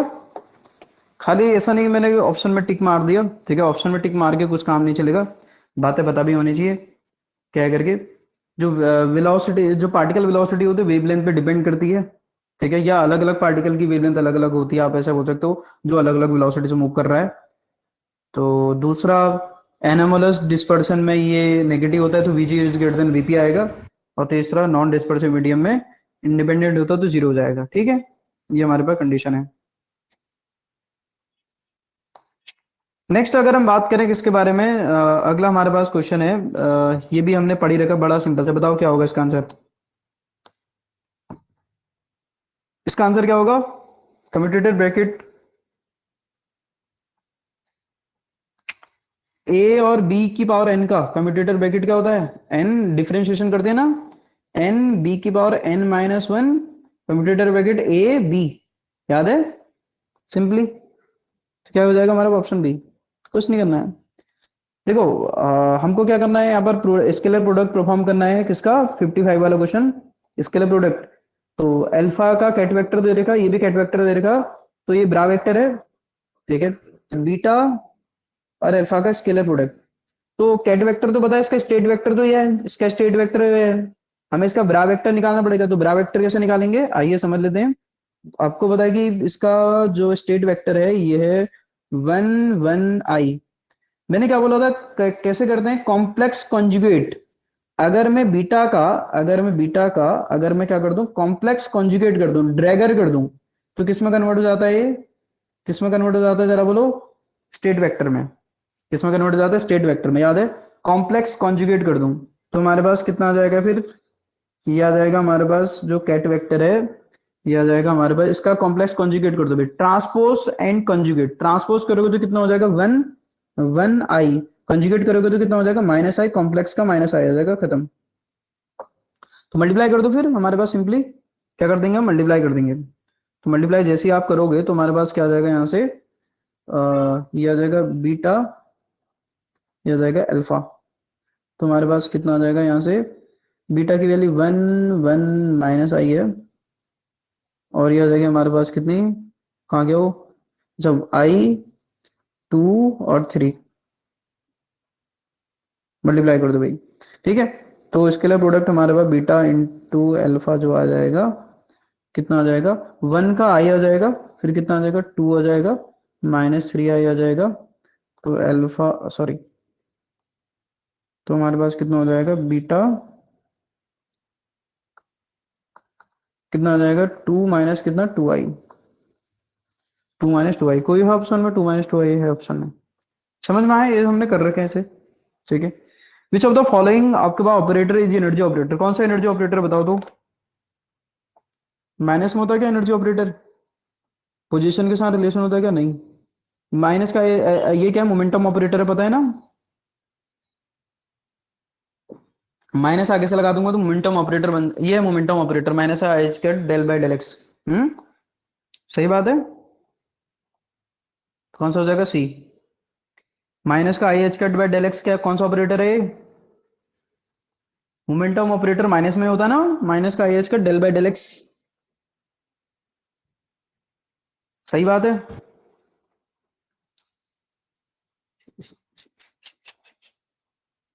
चलो, अब ये क्वेश्चन बड़ा प्यारा सा क्वेश्चन है, ठीक है। और अगर मैथ्स करने पे इंटरेस्ट होगे तो मैथ्स भी कर देंगे इसकी, पहले इसको नोट कर लो। हमसे क्या बोला है कि विच of the following operator denote the energy, ठीक नहीं, the probability of finding one dimension quantum simple harmonic oscillator with in the classical limit when oscillator is in ground state बोला। देखो, क्लासिकल लिमिट, ठीक, क्लासिकल लिमिट वो limit होती है जहां पर काइनेटिक एनर्जी जीरो हो जाती है, ठीक है, उसको बोलते हैं क्लासिकल लिमिट। इसको हटा देते हैं, ठीक है, चलिए। तो अगर हम बात करें इसके लिए, मुझे हमें स्पेस ज्यादा चाहिएगा इस क्वेश्चन को करने के लिए। हमको ये समझ में आना चाहिए, क्या समझ में आना चाहिए भाई, एक बात क्लियर पता होनी चाहिए कि जो वन डायमेंशनल हार्मोनिक ऑसिलेटर होता है उसका ग्राउंड स्टेट वेव फंक्शन या ग्राउंड, वैसे वो होता क्या है करके आपको पता है कि वन डायमेंशनल पोटेंशियल जो होता है, पोटेंशियल एनर्जी हमारे पास क्या होती है, हाफ के एक्स स्क्वायर, ना, हाफ के एक्स स्क्वायर। मैंने पूरा डिटेल में पढ़ा रखा, पूरा डिटेल में पढ़ा रखा, बट एक दो चीजें आपके पास में नहीं करा रखी है, वो अभी इसमें आगे जैसे इंक्लूड होगी तो करा देते हैं। देखो, ये हमारे पास पोटेंशियल है, वन डायमेंशन आपके पास क्या जरा बोलो, पोटेंशियल है। अब इस पोटेंशियल को प्लॉट कैसे किया जा सकता है, बड़ी सिंपली, आप जानते हो इसको, पोटेंशियल को प्लॉट करना हमारे लिए कोई बहुत बड़ी बात नहीं है। इस तरीके से प्लॉट किया जा सकता है ऐसे करके, जो ये हमारे पास क्या एक्स है, हमारे पास क्या जरा बोलो वाई है, ऐसे करके। तो इसमें जब आप एन इक्वल जीरो, एनर्जी हमारे पास किस तरीके से आती है, इसमें एनर्जी हमारे पास, एनर्जी जो आइगन वैल्यू है वो हमारे पास किस तरीके से आती थी, N plus half H cut omega, N plus half H cut omega. N की वैल्यू जीरो रखते तो आपके पास कितनी मिलती थी एनर्जी, आपके पास एच कट ओमेगा, फिर 3/2 एच कट ओमेगा, फिर इस तरीके से ऐसे करके वैल्यू बढ़ती चली जाती थी। कुछ याद आ रहा है, बोलो भाई, क्या बात, क्या चल रही, कैसे चल रही है, सही चल रही है, हैं? क्या क्या क्या टारगेट बनाए हैं? हम्म? एक मिनट ना, मैं एक मिनट, अभी स्टार्ट करते हैं। मतलब कर लेगा 20-22 क्वेश्चन केमिस्ट्री फिजिक्स में, हैं? स्पीड बढ़ानी पड़ेगी ना, मतलब आप, मतलब सोचने समझने, मतलब मैं क्या कह रहा हूँ, मतलब जैसे तुम मॉक टेस्ट में ऐसे बैठे हो ना, मतलब सोच रहे हो, वो टाइम नहीं है वहां यार। वहां टाइम है क्या, अगर तुम ऐसे बैठे हो तो इसका मतलब तुम्हें समझ याद, ध्यान ही नहीं आ रहा है, इतना तो टाइम है नहीं उधर। अगर तुम्हें 20 क्वेश्चन, अगर आपके पास 40 क्वेश्चन के आसपास, 40-42 क्वेश्चन अगर तुम्हें अगर 80 मिनट में, 90 मिनट में निपटाने हैं, तो उसके लिए तुम्हारे पास टाइम ही नहीं है भाई, ठीक है। और फिजिक्स और केमिस्ट्री में इतने क्वेश्चन बन जाएंगे अगर मेहनत करोगे तो उसमें पीवाई को लगाने हैं, हो गए सारे पेपर, तो पेपर सारे हो गए होंगे, बरोबर।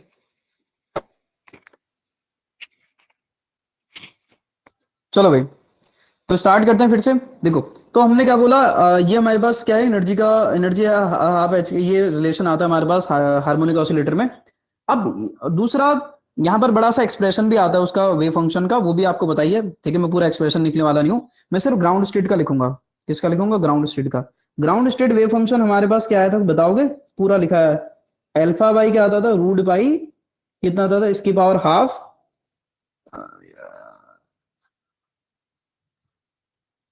इसका पावर क्या आता था हमारे पास हाफ, इंटू हमारे पास क्या था, ई की पावर माइनस का alpha square X square by two, याद है। अल्फा की वैल्यू क्या आती थी, रूट ऑफ हमारे पास क्या, एम ओमेगा बाई क्या एच कट, ये आती थी। मैं इसका आंसर डायरेक्टली बता के भी निकल सकता हूँ, बट थोड़ा बहुत समझ लो यार कि हो क्या रहा है करके एक्चुअल में, ठीक है, एक्चुअल में हो क्या रहा है। अच्छा बताओ, तो ये हमारे पास ग्राउंड स्टेट है, ये एन इक्वल टू जीरो वाली स्टेट है, ये एन इक्वल टू वन वाली स्टेट है, ये एन इक्वल टू टू वाली स्टेट है, ये क्या एन इक्वल टू टू वाली स्टेट है, ये N equal to zero, N equal to one, N equal to two. अच्छा मुझे बताओ तो, एन इक्वल टू जीरो वाली स्टेट में वेव फंक्शन आपके पास कहां पर जीरो है, क्या वेव फंक्शन कहीं बीच में जीरो है, बोलो भाई। अगर आप ये देखोगे ना, मैं ये बोल रहा हूँ कि वेव फंक्शन, ये ग्राउंड स्टेट, ये कौन सा वेव फंक्शन हमने लिखा है, जो वेव फंक्शन हमने लिखा है ये कौन सा वेव फंक्शन है, ये वेव फंक्शन कौन सा है? ग्राउंड स्टेट वेव फंक्शन है। क्या है? Ground, sorry, ground state wave function, wave function. ठीक है, फर्स्ट एक्साइटेड स्टेट के सबके लिखा रखे मैंने दो तीन, बट हमें उसकी जरूरत नहीं है क्योंकि हमसे उससे बोला ग्राउंड स्टेट की कहानी पूछ रखी है। तो ग्राउंड स्टेट में अगर आप देख पा रहे हो ना, जब आप देखो एक्स की वैल्यू बहुत बड़ी करोगे, एक्स की वैल्यू लार्ज करोगे, तो वेव फंक्शन क्या होगा जरा बोलो? जीरो होगा। मेरी बात आप समझ पा रहे हो? एक्स की वैल्यू अगर आप बढ़ाओगे, एक्स की वैल्यू लार्ज करोगे, तो भी वेव फंक्शन हमारे पास क्या होगा जरा बोलो? जीरो होगा। बट एक्स इक्वल टू अगर जीरो करोगे तो वेव फंक्शन की वैल्यू कैसी आएगी? मैक्सिमम आएगी, ग्राउंड स्टेट वेव फंक्शन जो होगा। कुछ समझ पा रहे हो मैं क्या बोल रहा हूँ करके? हमें क्या निकालनी ना भाई, कि अगर मान लो कोई वन डायमेंशन पोटेंशियल में, इस टाइप के पोटेंशियल में अगर कोई अगर पार्टिकल अगर फंसा है, तो उसके रहने की प्रोबेबिलिटी कितनी है, मतलब ग्राउंड स्टेट में टिकने की प्रोबेबिलिटी क्या है? ठीक है, क्या बोलते हैं? Probability of finding one dimension बोला, क्वांटम सिंपल हार्मोनिक ऑसिलेटर बोला है, within the classical limit बोला, when the oscillator is in ground state बोला। भाई ग्राउंड स्टेट में क्लासिकल लिमिट के अंदर रहने की प्रोबेबिलिटी क्या है बोल रहा है। अब क्लासिकल लिमिट क्या है उसको डिस्कस करना पड़ेगा। ठीक है, क्लासिकल लिमिट क्या है उसको डिस्कस करना पड़ेगा। ठीक है, अब जरा सुनना। तो एक्स टेंडिंग टू अगर इन्फिनिटी करोगे ना, तो ही वेव फंक्शन की वैल्यू क्या की तरफ जाएगी जरा बोलो? जीरो की तरफ जाएगी। मतलब इसकी जो बाउंड्रीज होंगी, मतलब यहां पर तो वेव फंक्शन की वैल्यू मैक्सिमम आएगी, इसकी जो बाउंड्रीज होंगी इस पर आपका वेव फंक्शन यहां पर जीरो नहीं हो रहा, इन्फिनिटी पे जीरो होगा। यहां पर वेव फंक्शन जीरो नहीं हो रहा है ऐसे करके, वेव फंक्शन कहां पे जीरो होगा जरा बोलो? इन्फिनिटी पे ऐसे करके। अब यहां पर एक खास बात देखने को मिल रही होगी, देखो यहां पर ये जो, ये क्या पोटेंशियल एनर्जी कर्व है, ये हमारे पास क्या है? ये जो हमने प्लॉट किया भाई, ये हमारे पास क्या है? ये जो हमने प्लॉट किया है, ये हमारे पास क्या है? ये पोटेंशियल वेल है। ठीक है, पोटेंशियल वेल। और पोटेंशियल जो एनर्जी है, ऑब्वियस सी बात है, वेव फंक्शन उसको कैंसिल आउट कर रहा है यहां पर ऐसे करके। मतलब अगर मैं ये देखना चाहूं, देखो जहां पर ये कट कर रहा ना, जहां पर ये कट करना नहीं, इसी को बोला जाता है टर्निंग पॉइंट, या इसको बोला जाता है क्लासिकल लिमिट बोला जाता है। आप इस बात को समझिए, देखो क्लासिकली क्या है, क्लासिकली इससे बाहर मिलने की प्रोबेबिलिटी नहीं है, क्वांटम मैकेनिकली है। ये जो वेव फंक्शन कौन सा क्वांटम मैकेनिकल है, क्वांटम मैकेनिक्स ये कह रही कि इसके वेल के बाहर मिलने की भी चांसेस हैं। आपको पता है ये बात, क्वांटम मैकेनिक्स कहती भी पार्टिकल के पास एनर्जी अगर कम भी होगी, तो भी पार्टिकल दूसरी तरफ मिल सकता है, उसके दूसरे मिलने की प्रोबेबिलिटी कुछ ना कुछ होगी। तो बट क्लासिकली उसने एक वर्ड लिखा है कि क्लासिकली बताओ। देखो क्लासिकली अगर मुझे बताना है, तो क्लासिकली क्या बोलना पड़ेगा कि इस लिमिट, इस पॉइंट और इस पॉइंट से बाहर नहीं जा सकता पार्टिकल, इस वेल को क्रॉस करके पार्टिकल बाहर नहीं जा सकता। तो इसलिए इसने एक लाइन लिखी है, within the classical limit, कि क्लासिकल लिमिट के अंदर रहने की प्रोबेबिलिटी क्या है ये बताओ करके। क्वेश्चन आपको समझ में आ रहा क्वेश्चन क्या कहना चाह रहा करके? ये स्टैंडर्ड क्वेश्चन कराए जाते हैं, मतलब जब आप उसमें हो तो, ग्रेजुएशन में या नहीं, उसमें एमएससी पोस्ट ग्रेजुएशन के टाइम पर, कि भाई ये क्लासिकल लिमिट है, क्वांटम, ये जो वेव फंक्शन बाहर की तरफ, ये जो तुम्हें दिख रहा है ना, ये जो दिख रहा है, ये क्या है? ये इसके ये इन्फिनिटी पे जीरो हो रहा है, ये क्या ये क्या बता रहा? नॉन जीरो प्रोबेबिलिटी को बता रहा है। इसका मतलब बाहर भी मिल सकता है, इसका मतलब बाहर भी मिल सकता है। लेकिन अगर हम देखें, अगर हम देखें, उसने क्या बोला? बाहर के मिलने की बात नहीं करी उसने, उसने बोला क्लासिकल लिमिट तक ही बता दो क्या है करके, मिलने की प्रोबेबिलिटी क्या है करके, यहां तक मिलने की प्रोबेबिलिटी क्या है करके ऐसे करके। भाई वहां पर मिलने की प्रोबेबिलिटी क्या होगी? क्लासिकल लिमिट वो लिमिट होती है जहां पर पार्टिकल की काइनेटिक एनर्जी जीरो हो जाती है, जहां पर पार्टिकल की काइनेटिक एनर्जी क्या हो जाती है जरा बोलो? जीरो। उससे बाहर फिर मिलने की प्रोबेबिलिटी आपके पास क्लासिकली अवेलेबल नहीं होती है। ये जो है इनको हम बोलते हैं क्लासिकल टर्निंग पॉइंट। मैं इसको यहां पर लिख देता हूं, एक मिनट, सॉरी, इसको मैं लिख देता हूं यहां पर। ये जो आपको दिख रहे हैं इसको बोला जाता है क्लासिकल टर्निंग पॉइंट, इसको बोला जाता है क्लासिकल टर्निंग पॉइंट। ठीक है, इसको बोला जाता है क्लासिकल टर्निंग पॉइंट। ये भी और ये भी दोनों जो हैं, इसको भी, ठीक है, इसको भी बोला जाता है क्लासिकल टर्निंग पॉइंट, इसको बोला जाता है क्लासिकल टर्निंग पॉइंट। और यहां पर आपके पास क्या हो जाती है जरा बोलो? पार्टिकल काइनेटिक एनर्जी क्या हो जाएगी? जीरो, क्योंकि उससे बाहर क्लासिकली मिल सकता नहीं है। बट क्वांटम मैकेनिकली पॉसिबिलिटी है, ध्यान में रखिएगा, लेकिन उसने हमें बोला कि क्लासिकल लिमिट के अंदर बताओ करके। तो कैसे बताएंगे फिर? जो प्रोबेबिलिटी होती है, ऑलरेडी आपको पता है कि प्रोबेबिलिटी कैसे डिफाइन करते हैं, प्रोबेबिलिटी कैसे डिफाइन करते हैं, तो प्रोबेबिलिटी डिफाइन करते हैं हमारे पास, और ये वैल्यू कितनी आती है, वैसे वैल्यू निकाल सकते हो आप। ठीक है, क्या करोगे? काइनेटिक एनर्जी की वैल्यू यहां पर जीरो कर दोगे, क्लासिकल लिमिट क्या होती है, एक और बात बता देता हूँ यहाँ पर, ये बातें पता होनी चाहिए। हाँ, ये मत सोचना कि ये तो सिलेबस में मेंशन ही नहीं है। जो ये सोच रहे हैं कि सिलेबस में मेंशन नहीं है, सिलेबस को देख करके वो कर रहे हैं, फिर ऐसे दिक्कत हो जाएगी। क्लासिकल टर्निंग पॉइंट क्या होता है, जहां पर क्या क्लासिकल लिमिट क्या होती है, जहां पर पार्टिकल की काइनेटिक एनर्जी क्या होगी, ग्रेटर एन इक्वल जीरो होगी। ग्रेटर या तो जीरो होगी या उससे बड़ी होगी, ये ध्यान में रखिएगा। आप क्या करोगे ना, जो काइनेटिक एनर्जी का हमने हैमिल्टोनियन ऑपरेटर पढ़ रखा, कौन सा, माइनस का H cut square divided by 2m into D square by D X square into psi naught X equal to zero substitute करोगे। क्या करोगे, जीरो सब्स्टिट्यूट करोगे। और यहां से फिर क्या आपको पता है कि एक्स से निकालोगे। भाई ये जो वेव फंक्शन दे रखा है इसको दो बार डिफरेंशिएट करोगे, इस वाले वेव फंक्शन को दो बार डिफरेंशिएट करोगे, यहां से आपको ये वैल्यू ये पता चल जाएगा कि ये टर्निंग पॉइंट क्या है करके, टर्निंग पॉइंट क्या है करके।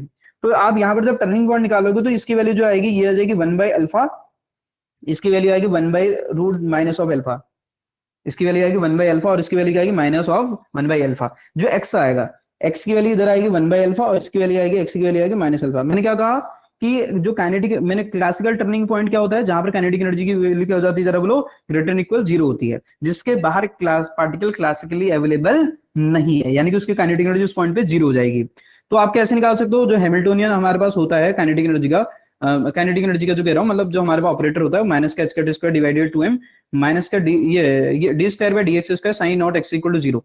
आप क्या करोगे इसको, आप सिंपली इसको जीरो कर दोगे, यानी कि इसको दो बार डिफरेंशिएट करने के बाद जीरो करोगे, वहां से एक्स की वैल्यू मिल जाएगी।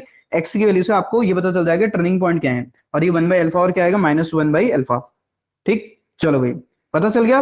अब प्रोबेबिलिटी निकाल लेते हैं। प्रोबेबिलिटी किस रीजन में, इस रीजन में बदने की, ये इस रीजन में बाउंड होने की प्रोबेबिलिटी क्या है करके, इस रीजन में बाउंड होने की प्रोबेबिलिटी क्या है, यहाँ से यहाँ तक क्लासिकली। तो प्रोबेबिलिटी हम कैसे निकालेंगे, आपको बताइए यार।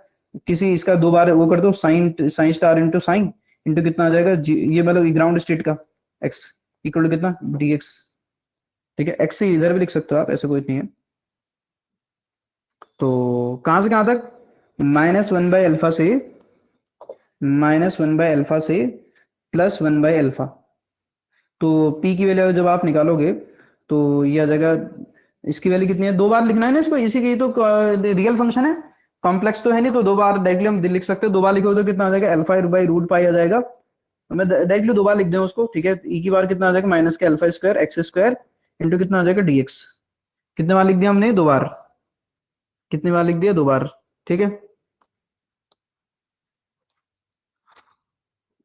मतलब ये एग्जाम में सॉल्व भी नहीं करना है, ये तो एग्जाम में थोड़ी सॉल्व होगा, इतना एग्जाम में तो बहुत टाइम लग जाएगा। एग्जाम के लिए तो याद होना चाहिए डेटा, बताऊंगा फिर फाइनली क्या आएगा। यहाँ पर रख दो भाई माइनस का 1/अल्फा और यहाँ पर प्लस का 1/अल्फा। आप कहोगे सर तो हमारे पास प्रोबेबिलिटी क्या आएगी, प्रोबेबिलिटी आप निकाल सकते हो इसको सॉल्व करके। देखो इवन फंक्शन है तो हम क्या लिख सकते हैं, 2 alpha divided by root pi, और कितना हो जाएगा हमारे पास, 2 टाइम्स ऑफ कर लिया हमने, ठीक है। ई की बार हमारे पास ये आ जाएगा जीरो से कितना, 1/अल्फा, और ये आ जाएगा ई की बार हमारे पास कितना, माइनस का alpha square X square. M omega H cut की वैल्यू रखने की जरूरत नहीं है, ठीक है। You have to expand this relation, ठीक है। इसको आप ई की बार एक्स को ओपन करो, उसको फिर क्या करोगे जरा बोलो, उसको आप वो करोगे क्या, इंटीग्रेट करोगे। और इंटीग्रेट कर, इस वाले फंक्शन को इंटीग्रेट करो। कैसे, इसको ओपन करो, इंटीग्रेट करो, पहले करो, चलो मैं फिर बताता हूँ इसको। इतना करो, जल्दी जल्दी करो।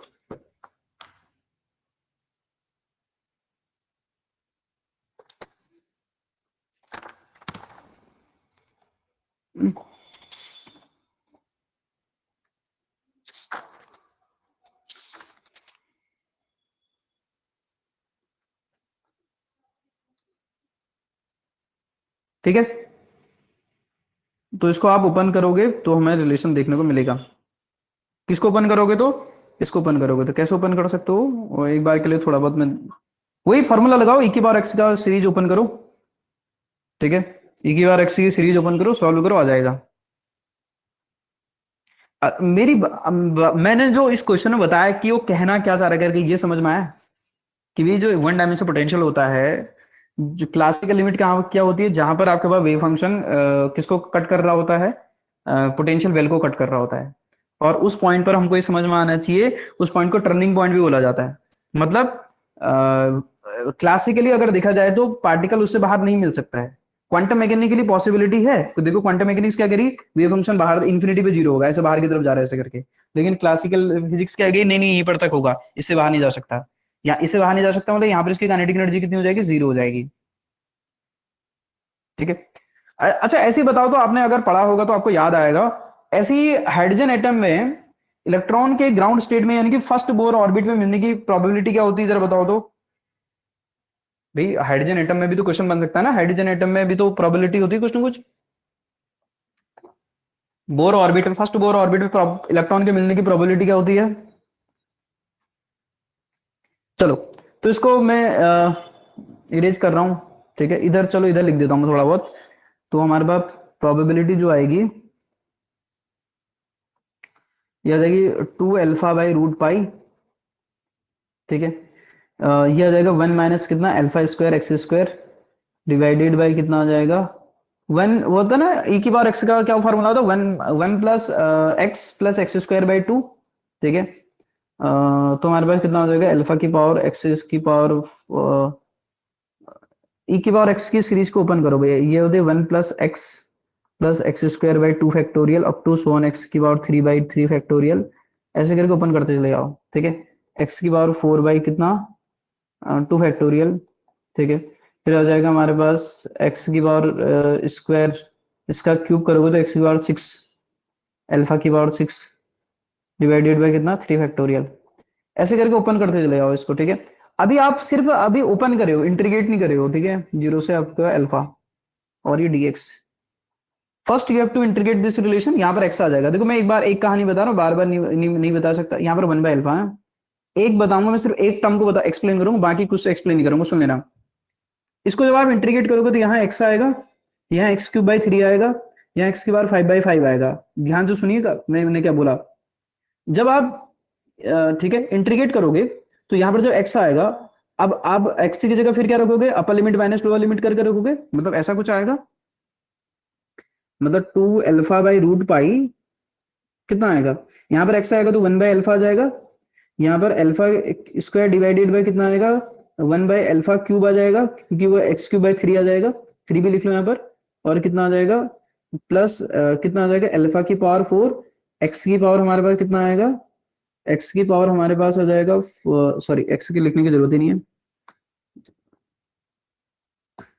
यहाँ पर कितना आ जाएगा, ये आ जाएगा हमारे पास 2 फैक्टोरियल x⁵5, ये आ जाएगा 1/अल्फा की पावर के पास कितना 5, और ये आ जाएगा इंटू 2, इंटू कितना आ जाएगा 2 factorial up to so on, ऐसे करके बनाते चले जाओगे, सीरीज इन्फिनिटी तक जाएगी। लेकिन अब मेरा टास्क क्या है, जरा ध्यान से सुनना। आप जब अंदर अंदर मल्टीप्लाई करोगे, देखो अल्फा से अल्फा कैंसिल आउट हो जाएगा, अल्फा³ से अल्फा³ कैंसिल आउट हो जाएगा, अल्फा⁵ से 5 कैंसिल आउट हो जाएगा, तो पूरी न्यूमेरिकल वैल्यू आएगी ये पूरी क्या है कि अंदर सीरीज बनेगी, पूरी न्यूमेरिकल वैल्यू आएगी। और जब आप इस पूरी न्यूमेरिकल वैल्यू को सॉल्व करोगे तो ये आ जाएगा हमारे पास कितना, 0.84%। कितना आएगा, 0.84, मतलब 0.84, सॉरी सॉरी सॉरी सॉरी 0.84, कितना आएगा 0.84, कितना आएगा 0.84। प्रोबेबिलिटी में अगर परसेंटेज में निकालोगे तो 84% आएगा, कितना आएगा 84%। समझ में आया कैसे निकालते हैं करके। तो क्या आएगा फिर, क्या आएगा सॉल्यूशन, क्या क्या बोला था उसने कि भाई ग्राउंड स्टेट में, हाँ ग्राउंड स्टेट में, ग्राउंड इस स्टेट में है, उसके मिलने की प्रोबेबिलिटी कितनी है।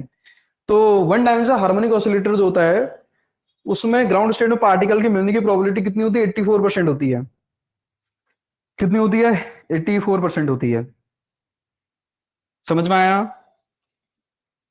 इसको सॉल्व कर लो, ये कितना आ जाएगा, तो अल्फा से अल्फा कैंसिल आउट हो जाएगा, यहाँ अल्फा³ से अल्फा³ फिर सारे नंबर आ जाएंगे, 2/ये 2/पाई 1, यह आ जाएगा 1/3, 1/5, 1/10, इस तरीके सीरीज बनेगी, और उस पूरी सीरीज को सॉल्व करोगे कितना आ जाएगा 0.84।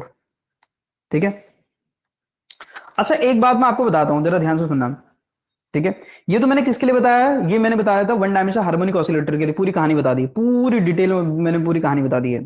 ठीक है, ये सीरीज है, सीरीज लास्ट में देखना क्या बनने करके सॉल्व कर लेना इस सीरीज को। ठीक है, आगे जरा सुनो, मैंने एक और क्वेश्चन बोला, देखो हमारा आंसर, हमारा टास्क ये नहीं कि ये दो एक क्वेश्चन पकड़ा और उसको फटक से उसमें टिक मार दिया।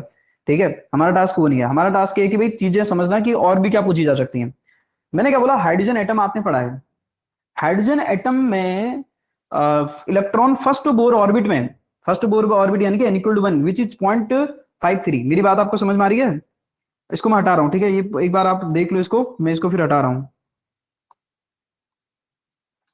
इसको मैं एक बार आप देख लो, फिर इसको मैं हटा रहा हूँ इसको, ठीक है, इसको देख लो भाई,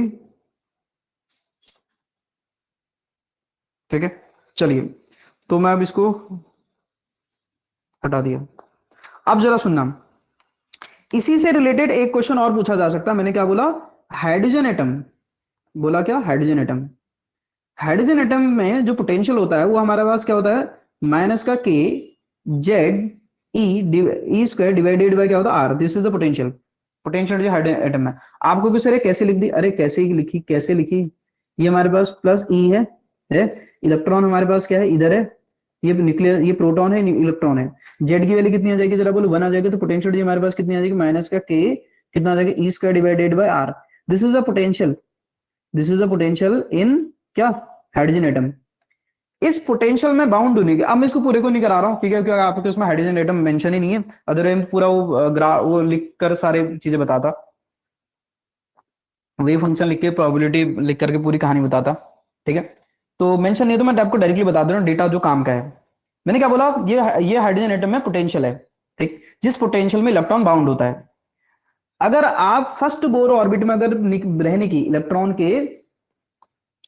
के कहा, ये मैंने कहा अभी इलेक्ट्रॉन एन इक्वल टू 1 में, एन इक्वल टू 1 में, यानी कि आपको आर की आर एन इक्वल टू, आपको आपने पढ़ा था 0.53 क्या, 0.53, या फिर आप बोल सकते हो क्या, एन स्क्वायर बाई क्या, जेड, एंगस्ट्रॉम, ठीक है।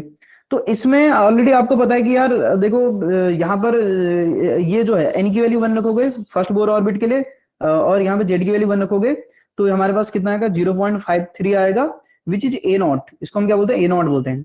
इसको हम क्या बोलते हैं? फर्स्ट बोर ऑर्बिट बोलते हैं। ये जो आता है इसको हम क्या बोलते हैं? First Bohr orbit. क्या बोलते हैं? First Bohr orbit, Bohr orbit. और हाइड्रोजन एटम में भाई, हाइड्रोजन एटम भी तो एक एक वो है, एक बाउंड सिस्टम है। जैसे वन डायमेंशनल पोटेंशियल है, उसमें एक पार्टिकल मिलने की प्रोबेबिलिटी हम देख रहे हैं, वैसे हाइड्रोजन एटम में भी तो हम देख सकते हैं। तो हाइड्रोजन एटम में जब हम उसके ग्राउंड स्टेट में, यानी कि N equal to one, N equal to one, आप एन इक्वल टू वन बोल सकते हो, एन इक्वल टू वन, या फिर ए नॉट जिसको हम बोले फर्स्ट बोर ऑर्बिट में इलेक्ट्रॉन के मिलने की जो प्रोबेबिलिटी आती है, अगर हम उसको निकालने की कोशिश करेंगे तो हमारे पास ये जो प्रोबेबिलिटी निकल के आती है, कितनी निकल के आती है, कोई बताएगा? हाँ, कितनी आती है? जो प्रोबेबिलिटी हमारे पास निकल के आती है, ये होती है आपके पास क्या, integration of small P R D R. इसको अगर आप निकालोगे, पी आर की वैल्यू अगर लिखना चाहो लिख सकते हो, लेकिन आप जरूरी नहीं है। तो ये जो प्रोबेबिलिटी निकल के आती है 32% आती है। कितनी आती है? 32%। ये कहाँ है? ये कहाँ है जरा बताओ दो, कि फर्स्ट बोर ऑर्बिट में मिलने की प्रोबेबिलिटी ये है क्या? द प्रोबेबिलिटी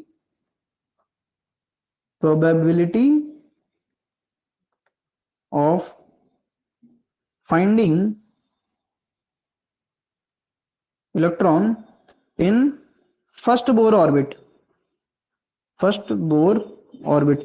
अच्छा मुझे बताओ, इसका मतलब जो हाइड्रोजन एटम है, इसमें जो इलेक्ट्रॉन है उसके मिलने की प्रोबेबिलिटी बहुत ज्यादा है, उसके कंपेयर में, हार्मोनिक ऑसिलेटर के कंपेयर में ये बहुत कम है। भाई फर्स्ट बोर ऑर्बिट इलेक्ट्रॉन के मिलने की जो प्रोबेबिलिटी है ना, वो सिर्फ कितनी है? 32% ही है। बहुत ज्यादा है, बहुत कम है? बहुत ज्यादा है, बहुत कम है? ठीक है, इसको जीरो से लिमिट लगोगे, जीरो से ए लिख देना, first Bohr orbit A not है। हाँ बहुत कम है, लेकिन देखो इलेक्ट्रॉन मिलने की प्रोबेबिलिटी कम है, लेकिन फिर भी एटम बन रहे हैं, एटम बन रहे, मॉलिक्यूल बन रहे, सब्सटेंस बन रहा है, सब कुछ पूरा नेचर बन रहा है ना।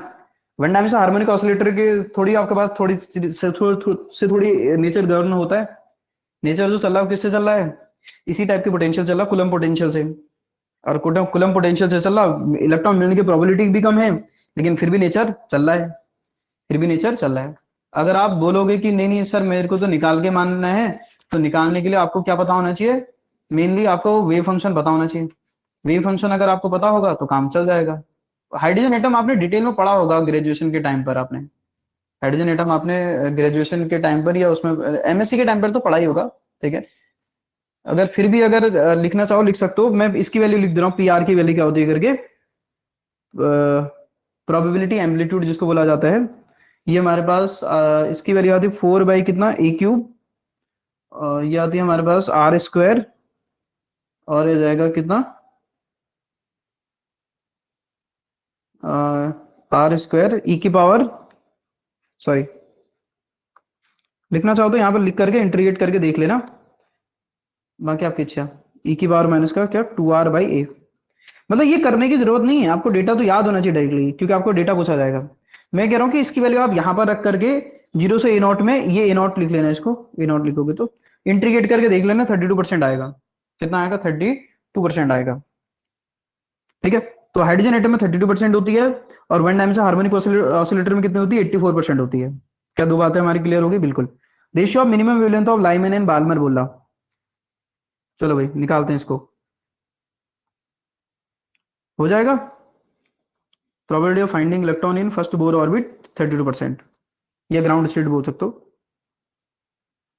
चलें, चलो भाई नेक्स्ट अगर हम बात करें मिनिमम, मिनिमम वेवलेंथ कब आएगी, यानी कि जिसको हम शॉर्टेस्ट वेवलेंथ बोलते हैं, जिसको हम सीरीज लिमिट बोलते हैं, जब इनफाइनाइट से होता था ट्रांजिशन। जब कहां से होता था? इनफाइनाइट से। ठीक है, तो सॉरी, तो कैसे निकालेंगे लाइमन की? अगर हम बात करें लाइमन में क्या इलेक्ट्रॉन कहां से कहां आएगा जरा बोलो। इन्फिनिटी से एन इक्वल टू इन्फिनिटी से एन इक्वल टू किस में आएगा? 1 में आएगा। आएगा नहीं आएगा? थोड़े स्पीड में चलते हैं। कहां पे, कहां से कहां में आएगा जरा बोलो? इन्फिनिटी से, इन्फिनिटी से कहां आएगा जरा बोलो? 1 में आएगा। तो 1/λ हमारे पास कितना होता है? आर। ठीक है, हाइड्रोजन एटम के लिए जेड इक्वल टू 1 रख देंगे।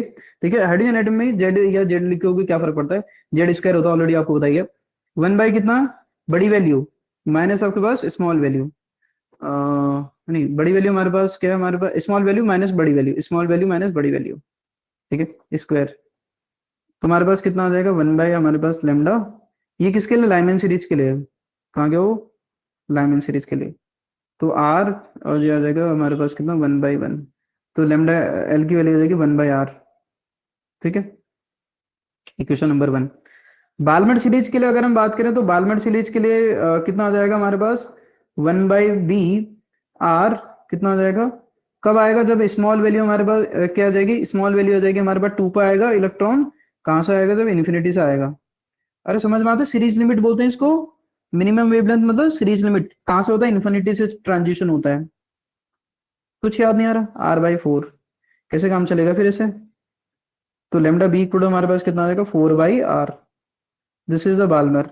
ठीक, एंड व्हेन यू डिवाइड, ठीक है, दोनों का रेशियो बताना है, लाइमन से बाल्मर, लाइमन से बाल्मर। तो लाइमन हमारे पास कितना है? 1/r है, और वो कितना है? 4/r है। तो आर से आर कैंसिल आउट हो गया, तो कितना? 1/4 आ गया। और 1/4 का मतलब कितना होता है? 0.25। 1/4 का मतलब कितना होता है? 0.25। चलो अगला, अगला भी जरा देखो, सिंपल है। एनर्जी ऑफ इलेक्ट्रॉन बोला, इनने एनएफ ऑर्बिट बोला, ये बोला शॉर्टेस्ट एंड लॉन्गेस्ट वेवलेंथ। देखो शॉर्टेस्ट और लॉन्गेस्ट वेवलेंथ बताना हमारे कोई बहुत बड़ी टास्क थोड़ी है, ये तो आप उसी से बता सकते हो ना। और ये वैसे याद भी होना चाहिए। ठीक है, इसको मैं हटा दे रहा हूँ, इसमें कुछ नहीं करना है, सब सिंपल ही है। देखो अगला वाला, ये फॉर्मूले को यूज करने की जरूरत नहीं है, बिना उसके फॉर्मूले के ये उसी फॉर्मूले से यूज हो जाएगा जो अभी हमने यूज करा था। 1 बाय उसी को, ये उसी से तो आया है।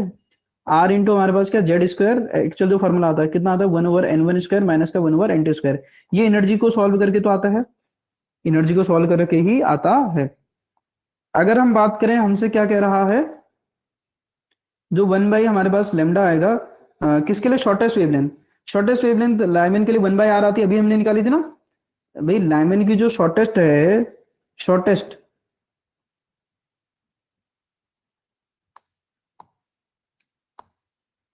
लाइमन की जो शॉर्टेस्ट है अभी हमने निकाली थी, जेड की वैल्यू 1 कर दो, या आर जेड स्क्वायर कर लो। जेड हाइड्रोजन एटम के लिए बात हो रही है, हाइड्रोजन एटम लिखा उसने। आर हो जाएगा 1 बाई कितना? 1 स्क्वायर। तो शॉर्टेस्ट के लिए कितना आ जाएगा? 1 बाई कितना? आर। और 1/r की वैल्यू मैंने लिखी थी 911 एंगस्ट्रॉम होते ही करके, पढ़ा रखा आपको सब ये। 1 बाई लॉन्गेस्ट वेवलेंथ अगर निकालूंगा तो लाइमन की कितनी आ जाएगी? लॉन्गेस्ट लिखा, एल का मतलब लॉन्गेस्ट है, तो कितना आ जाएगा? आर। लॉन्गेस्ट आपके पास वेवलेंथ कब आएगी? जब ट्रांजिशन कहाँ से कहाँ होगा? जब हमारे पास ट्रांजिशन होगा 2 से 1 में। तो 1/λ एल हमारे पास कितना हो जाएगा? आर। 1 - 1/r यानी कि 3 बाई कितना? 4। तो हमारे पास लेमडा एल की वैल्यू हो जाएगी कितना 4/3r, और 4/3r यानी कि 4 हमारे पास कितना 3, और आर की वैल्यू हमारे पास कितनी होता है 911 एंगस्ट्रॉम। तो इसकी वैल्यू अगर हम देखेंगे तो हमारे पास 4 कितना आ जाएगा 36 डिवाइडेड बाई कितना 3 आएगा, 4 4 36। तो कितना आएगा 3 से डिवाइड कर दो 1 2 1, कितना आ जाएगा 4 पॉइंट कितना आ जाएगा 1 समथिंग आएगा। तो 1214 एंगस्ट्रॉम, 1214 एंगस्ट्रॉम, 1214 किस में है भाई एक ही में है, ये तो एक ही को वैसे एक ही से पता चल जाता था, इससे इसी को सॉल्व करना था हमें। 911 एक ही में, 910 यानी कि 911 एक ही में तो मेंशन है, ठीक है, 910 या 911 एक ही मेंशन है। चलिए भाई ये हो गया, एक दो क्वेश्चन और देख लेते हैं फिर कल डिस्कस करेंगे, ठीक है। देखो क्या कह रहा, in which of the electromagnetic spectrum does the Lyman series आपके पास ऑफ हाइड्रोजन, लाइमन सीरीज किसमें आती है पता है ना, सारी सीरीज पता होनी चाहिए। लाइमन सीरीज यूवी रीजन में आती है, बाल्मर किसमें आती है, बाल्मर आती है आपके पास विजुअल रीजन में, ठीक है, विजुअल रीजन में। और नेक्स्ट हमारे पास पाशन, वो बाकी पाशन हो गया, पाशन हो गया, ब्रैकेट हो गया, और हमारे पास क्या ब्रैकेट हो गया, फुंड हो गया। ये किस में आती है आईआर रीजन में, किस में आती है आईआर रीजन में, इंफ्रारेड रीजन में बाकी, ठीक है। ये उसमें विजुअल रीजन में, विजुअल रीजन में कौन बाल्मर, बाकी सब किसमें आईआर, और एक हमारे पास यूवी रीजन में। Millikan order of experiment show that the electric charge क्या होता है, किसके बारे में बताता है क्वांटाइजेशन के बारे में, नेगेटिव पॉजिटिव नहीं भाई, ठीक है। बोला एक्सरे फोटोन कोलाइड विद, देखो ये मैंने लिखा भी है, मैंने आपको अगर चेक करोगे उसमें किसमें फोटो इलेक्ट्रिक इफेक्ट के जस्ट बाद मैंने लिखा होगा the particle nature of photon, ठीक है, the particle nature of light that is photon करके एक टॉपिक लिखा आया होगा, उसके एंडिंग में हमने ये लिखा होगा कि during photon electron collision there is a conservation of energy and momentum, but हमने ये बोला था कि फोटोन कंजर्वेशन नाम की कोई चीज नहीं होती है, फोटोन में बी क्रिएटेड डिस्ट्रॉइड, ठीक है, फोटोन बन भी सकते हैं डिस्ट्रॉय भी हो सकते हैं, लेकिन एनर्जी और मोमेंटम क्या रहेंगे कंजर्व रहेंगे। तो यहाँ से क्या बात पता चलती है, क्या बोला इलेक्ट्रॉन और फोटोन स्कैटर्ड होते हैं, बोला ठीक हो गया, बोला कोलिजन क्या कंजर्व होगा, बोला मैंने क्या बोला था एनर्जी और मोमेंटम क्या होंगे, दो बोथ दोनों एनर्जी और मोमेंटम दोनों ही कंजर्व होंगे, बट फोटोन कंजर्वेशन टाइप की नाम की कोई चीज होती नहीं है, फोटोन कंजर्व हो भी सकते हैं नहीं भी हो सकते हैं, नए फोटोन बन भी सकते हैं डिस्ट्रॉय भी हो सकते हैं, याद आ रहा है, नए फोटोन बन भी सकते हैं डिस्ट्रॉय भी हो सकते हैं, फोटोन कंजर्वेशन नहीं होता भाई, ये ध्यान में रखिएगा, फोटोन कंजर्वेशन नहीं होता, कंजर्वेशन नहीं होता, conservation is not meaningful, meaningful लिख सकते हो आप ऐसे करके, ठीक है। नेक्स्ट अगर हम बात करें एक और, चलो 65 तक कर ही लेते हैं, ठीक है, अभी थोड़ा बहुत टाइम है हमारे पास।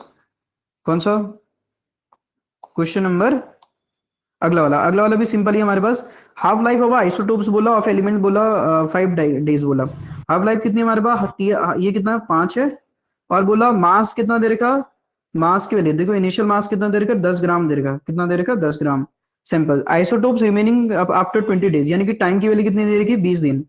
तो यार देखो हमसे बोला 20 दिन बाद कितना सैंपल रहेगा, कितना रह जाएगा वो हमको बताया एन होता है, एन नॉट इक्वल टू 1/2 की पावर क्या होता है एन, ये अब आपको सर आपने वो फॉर्मूला यूज नहीं करा, कौन सा N equal to N naught E की पावर कितना माइनस का लेमडा इंटू टी, भाई लेमडा निकालना क्यों पड़ेगा, लेमडा निकालने की जरूरत नहीं, हमें डायरेक्टली उसी से पता चल जाना है, किसे इस रिलेशन से पता चल जाना है, किससे, देखो ये हमारे पास कितना है एन नॉट ऐसी रहेगा 1/2, इसकी एन क्या होता है टी की वैल्यू क्या होती है एन इंटू कितना टी हाफ, तो एन की वैल्यू क्या हो जाएगी टी बाई कितना टी हाफ आ जाएगा, तो यहाँ से एन की वैल्यू हमारे पास कितना आ जाएगा एन नॉट की वैल्यू हमारे पास कितनी 10 ग्राम, और ये जाएगा 1/2, और टी की वैल्यू कितनी है हमारे पास, टी की वैल्यू हमारे पास कितना 20 डिवाइडेड बाई कितना 5, तो इससे कैंसिल आउट कर दो, तो एन की वैल्यू हमारे पास कितनी आएगी 10, और 1/2 की पावर कितना 4, तो कितना आ जाएगा 10 डिवाइडेड बाई कितना 16, तो 100 इंटू क्या कर लो 10 से मल्टीप्लाई 10 से डिवाइड कर दो, या जैसा आपको सही लगे,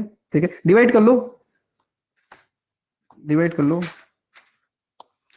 5/8 कर लो, 5 बाई कितना कर लो 8 कर लो, एन की वैल्यू हमारे पास निकल के आ जाएगी, तो कितना आ जाएगा ये 0.864825 ग्राम, ठीक है, 6.25 ग्राम आ रहा है। अल्फा पार्टिकल बोला, आपको बताइए न्यूक्लियस किसका होता है, हीलियम का। ठीक है, इंट्रिंसिक सेमीकंडक्टर, देखो इंट्रिंसिक सेमीकंडक्टर हैज बोला finite resistance which does not change with temperature, ये टेम्परेचर के साथ चेंज होता है भाई। रेजिस्टेंस क्या होता है सेमीकंडक्टर का, जो रेजिस्टेंस होता है यूनिवर्सल प्रोपोर्शनल टू क्या होता है टेम्परेचर, टेम्परेचर बढ़ाने से रेजिस्टेंस क्या होता है, घटता है। पता नहीं पता है, बिल्कुल पता है, टेम्परेचर बढ़ाने से सेमीकंडक्टर का रेजिस्टेंस क्या होता है, घटता है। इनफाइनाइट बोला, इनफाइनाइट रेजिस्टेंस बोला, ये तो वैसे गलत हो गया, ये भी गलत हो गया। Finite resistance which decreases with temperature, सही बात है। इनफाइनाइट रेजिस्टेंस, ये भी गलत हो गया। ठीक, तो ऑप्शन कौन सा हो गया, सी। फिर reverse bias applied voltage on the junction बोला, रिवर्स बाइस अप्लाई करने से क्या होता है, रेज द पोटेंशियल बैरियर, सही बात है। इंक्रीज मेजॉरिटी चार्ज कैरियर, गलत बात है, मेजॉरिटी चार्ज कैरियर तो जितने होंगे उतने ही रहेंगे ना यार, वो थोड़ी बढ़ेंगे घटेंगे। लोअर द पोटेंशियल बैरियर बोला, गलत है। Increase the temperature of the junction, ये भी गलत है, तो कौन सा ऑप्शन हो जाएगा, ये। विच ऑफ द फॉलोइंग आपके पास ये यूनिवर्सल बोला, नॉट एंड और हमारे बेसिक गेट है, नेट हमारे पास क्या है, यूनिवर्सल गेट है। नेट हमारे पास क्या है, यूनिवर्सल गेट है। फिर हमसे क्या बोला, light emitting diode is always बोला, इज ऑलवेज फॉरवर्ड वाइज बोला, रिवर्स वाइज बोला, फॉरवर्ड रिवर्स वाइज बोला, बोलो कौन सा होता है, फॉरवर्ड वाइज। हमेशा एलईडी फॉरवर्ड वाइज में ही काम करती है। और उसमें हमने एक बहुत ही प्यारी और जबरदस्त लाइन लिखी थी, ये for the LED, for the LED recombination of electron is necessary, याद है, इलेक्ट्रॉन का रिकॉम्बिनेशन होना जरूरी है, जब वो एक्साइटेड स्टेट से ग्राउंड स्टेट में आएंगे तभी आपके पास लाइट बाहर आएगी, अदरवाइज बाहर नहीं आएगी। इन एनपीएन ट्रांजिस्टर बोला है, हमारे पास एक एनपीएन ट्रांजिस्टर है भी ऐसे करके, एनपीएन ट्रांजिस्टर हमारे पास, एनपीएन ऐसे ट्रांजिस्टर है। तो एनपीएन ट्रांजिस्टर में क्या होगा कह रहा, ठीक है। बोला होल्स मूव फ्रॉम, बोला होल आपके पास कहां से कहां जाएंगे, बोला एमिटर टू बेस।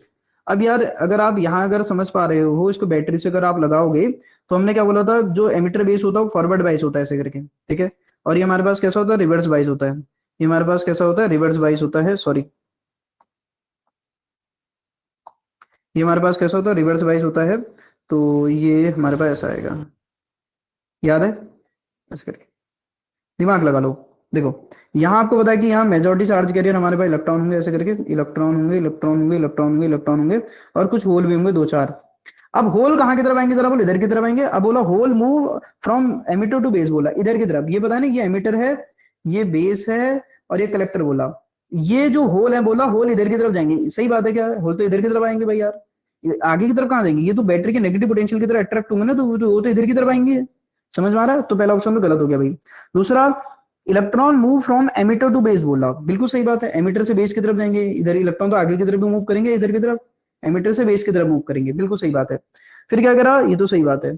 फिर क्या hole move from base to collector बोला, होल कहां से, बेस से कलेक्टर की तरफ, बेस से कलेक्टर की तरफ, होल यहां से यहाँ की तरफ कहां हो जाएंगे, ठीक है। मैंने आपसे बताया भी होगा, यहाँ से 100 इलेक्ट्रॉन अगर निकलते हैं, मैंने आपको क्या बताया था, 100 इलेक्ट्रॉन अगर निकलते हैं, 100 में से आपके पास क्या होता है, 2% यहाँ पर न्यूट्रलाइज होते हैं, 2% यहाँ पर क्या होते हैं, न्यूट्रलाइज होते हैं इलेक्ट्रॉन, और 98 इलेक्ट्रॉन कहाँ पहुंच जाएंगे, यहाँ पहुंच जाएंगे। याद है, पूरी कहानी बताई थी। इलेक्ट्रॉन मूव फ्रॉम बोला कलेक्टर टू बेस, कलेक्टर से बेस की तरफ आपके पास इलेक्ट्रॉन आएंगे वगैरह नहीं भाई, इलेक्ट्रॉन इधर की तरफ बैटरी के पॉजिटिव पोटेंशियल की तरफ अट्रैक्ट होंगे। तो हमारा पहला आपका ये दूसरा ऑप्शन सही हो जाएगा, बाकी ऑप्शन हमारे पास क्या है, गलत है। Each of the following is not component of the communication system बोला। देखो कम्युनिकेशन में हम क्या, हमें चाहिए होगा रिसीवर तो चाहिए होगा, ट्रांसमिशन चैनल भी चाहिए होगा, जिससे हम ट्रांसमिशन करेंगे, चैनल सब पढ़ा रखा, डिटेल में पढ़ा रखा मैंने। दूसरा, ट्रांजिस्टर, ट्रांजिस्टर भी चाहिए होगा। अब सर मैंने एटुनिएशन कहीं पर पढ़ाया होगा, मैंने कहा था जो सिग्नल की जो स्ट्रेंथ हो जाती है वो वीक हो जाती है, सिग्नल की स्ट्रेंथ को बढ़ाने के लिए हम ट्रांजिस्टर यूज करते हैं, मैंने पूरा पढ़ा रखा। अगर आप उसमें देखोगे मैंने एम्पलीफायर लिखा होगा, एम्पलीफायर के अंदर क्या होता है, ट्रांजिस्टर होता है भाई।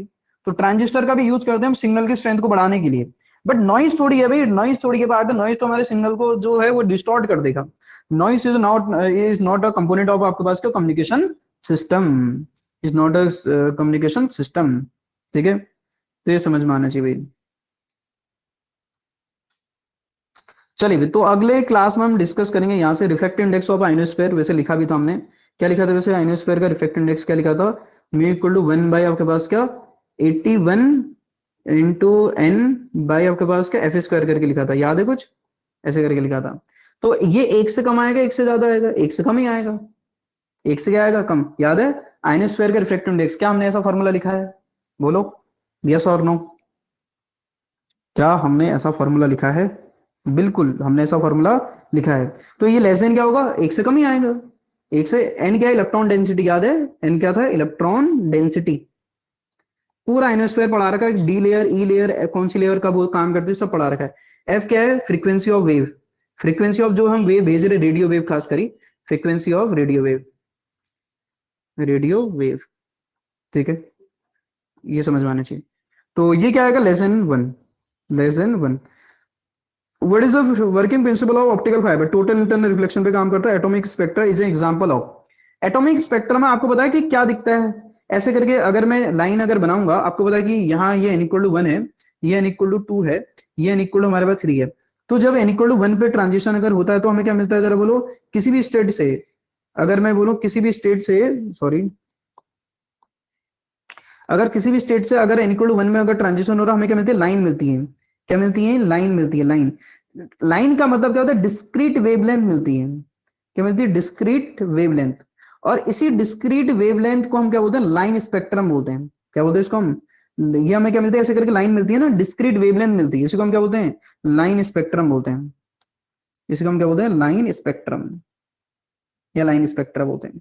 तो एटॉमिक स्पेक्ट्रम में ऑब्वियस सी बात है, हमें आपके पास किसका एग्जांपल होता है, जरा बोलो, लाइन स्पेक्ट्रा के एग्जांपल होता है। फाइन स्ट्रक्चर ऑलरेडी आपने लिखा भी था, ठीक है। फाइन स्ट्रक्चर की वैल्यू ऑलरेडी आपने लिखी थी, E square divided by two epsilon naught something कुछ आती है। अल्फा इक्वल हम 1/37 भी लिखते हैं, ठीक है। तो हमारे पास क्या है, 1/37, ये याद डायरेक्टली आपको पता ही है, ठीक है, लिखा भी है आपने। कुछ मेरे को एग्जैक्टली याद तो नहीं है, इसको divided by two epsilon naught C H करके 1/37 करके ऐसे करके लिखा था कुछ, ठीक है, देख लेना इसको, ये ई स्क्वायर है या क्या है करके। जहां तक मुझे मतलब श्योरिटी है, ई स्क्वायर ही है। अच्छा बताओ तो सिलेक्शन रूल क्या है, सिलेक्शन रूल क्या है, जरा बताओ तो। सिलेक्शन रूल हमारे पास क्या है, allowed selection rule, allowed selection rule.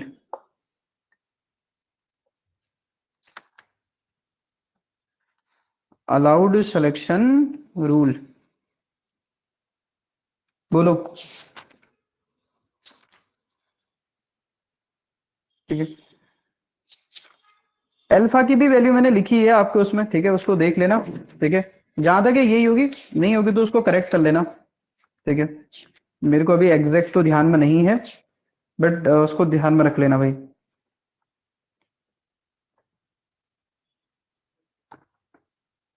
हाँ बिल्कुल, डाइपोल सिलेक्शन रूल भी जिसको हम बोलते हैं, delta L equal two plus minus one. Hund rule नहीं होता भाई, ग्राउंड स्टेट को सिलेक्ट करने के लिए हुंड रूल होता है, स्पिन रेजोनेंस का कोई रोल है नहीं, ये भी है नहीं, तो आपके पास सिलेक्शन रूल आपका डेल्टा एल इक्वल टू आपके पास कितना, प्लस माइनस वन। कल यहाँ से आगे डिस्कस करते हैं, भी 76 से 75 तक हमने डिस्कस कर लिया है, ठीक है। कल यहाँ से आगे डिस्कस करेंगे, ओके। तो आज की क्लास में इतना ही डिस्कस करते हैं, बाकी डिस्कस करेंगे कल, ओके।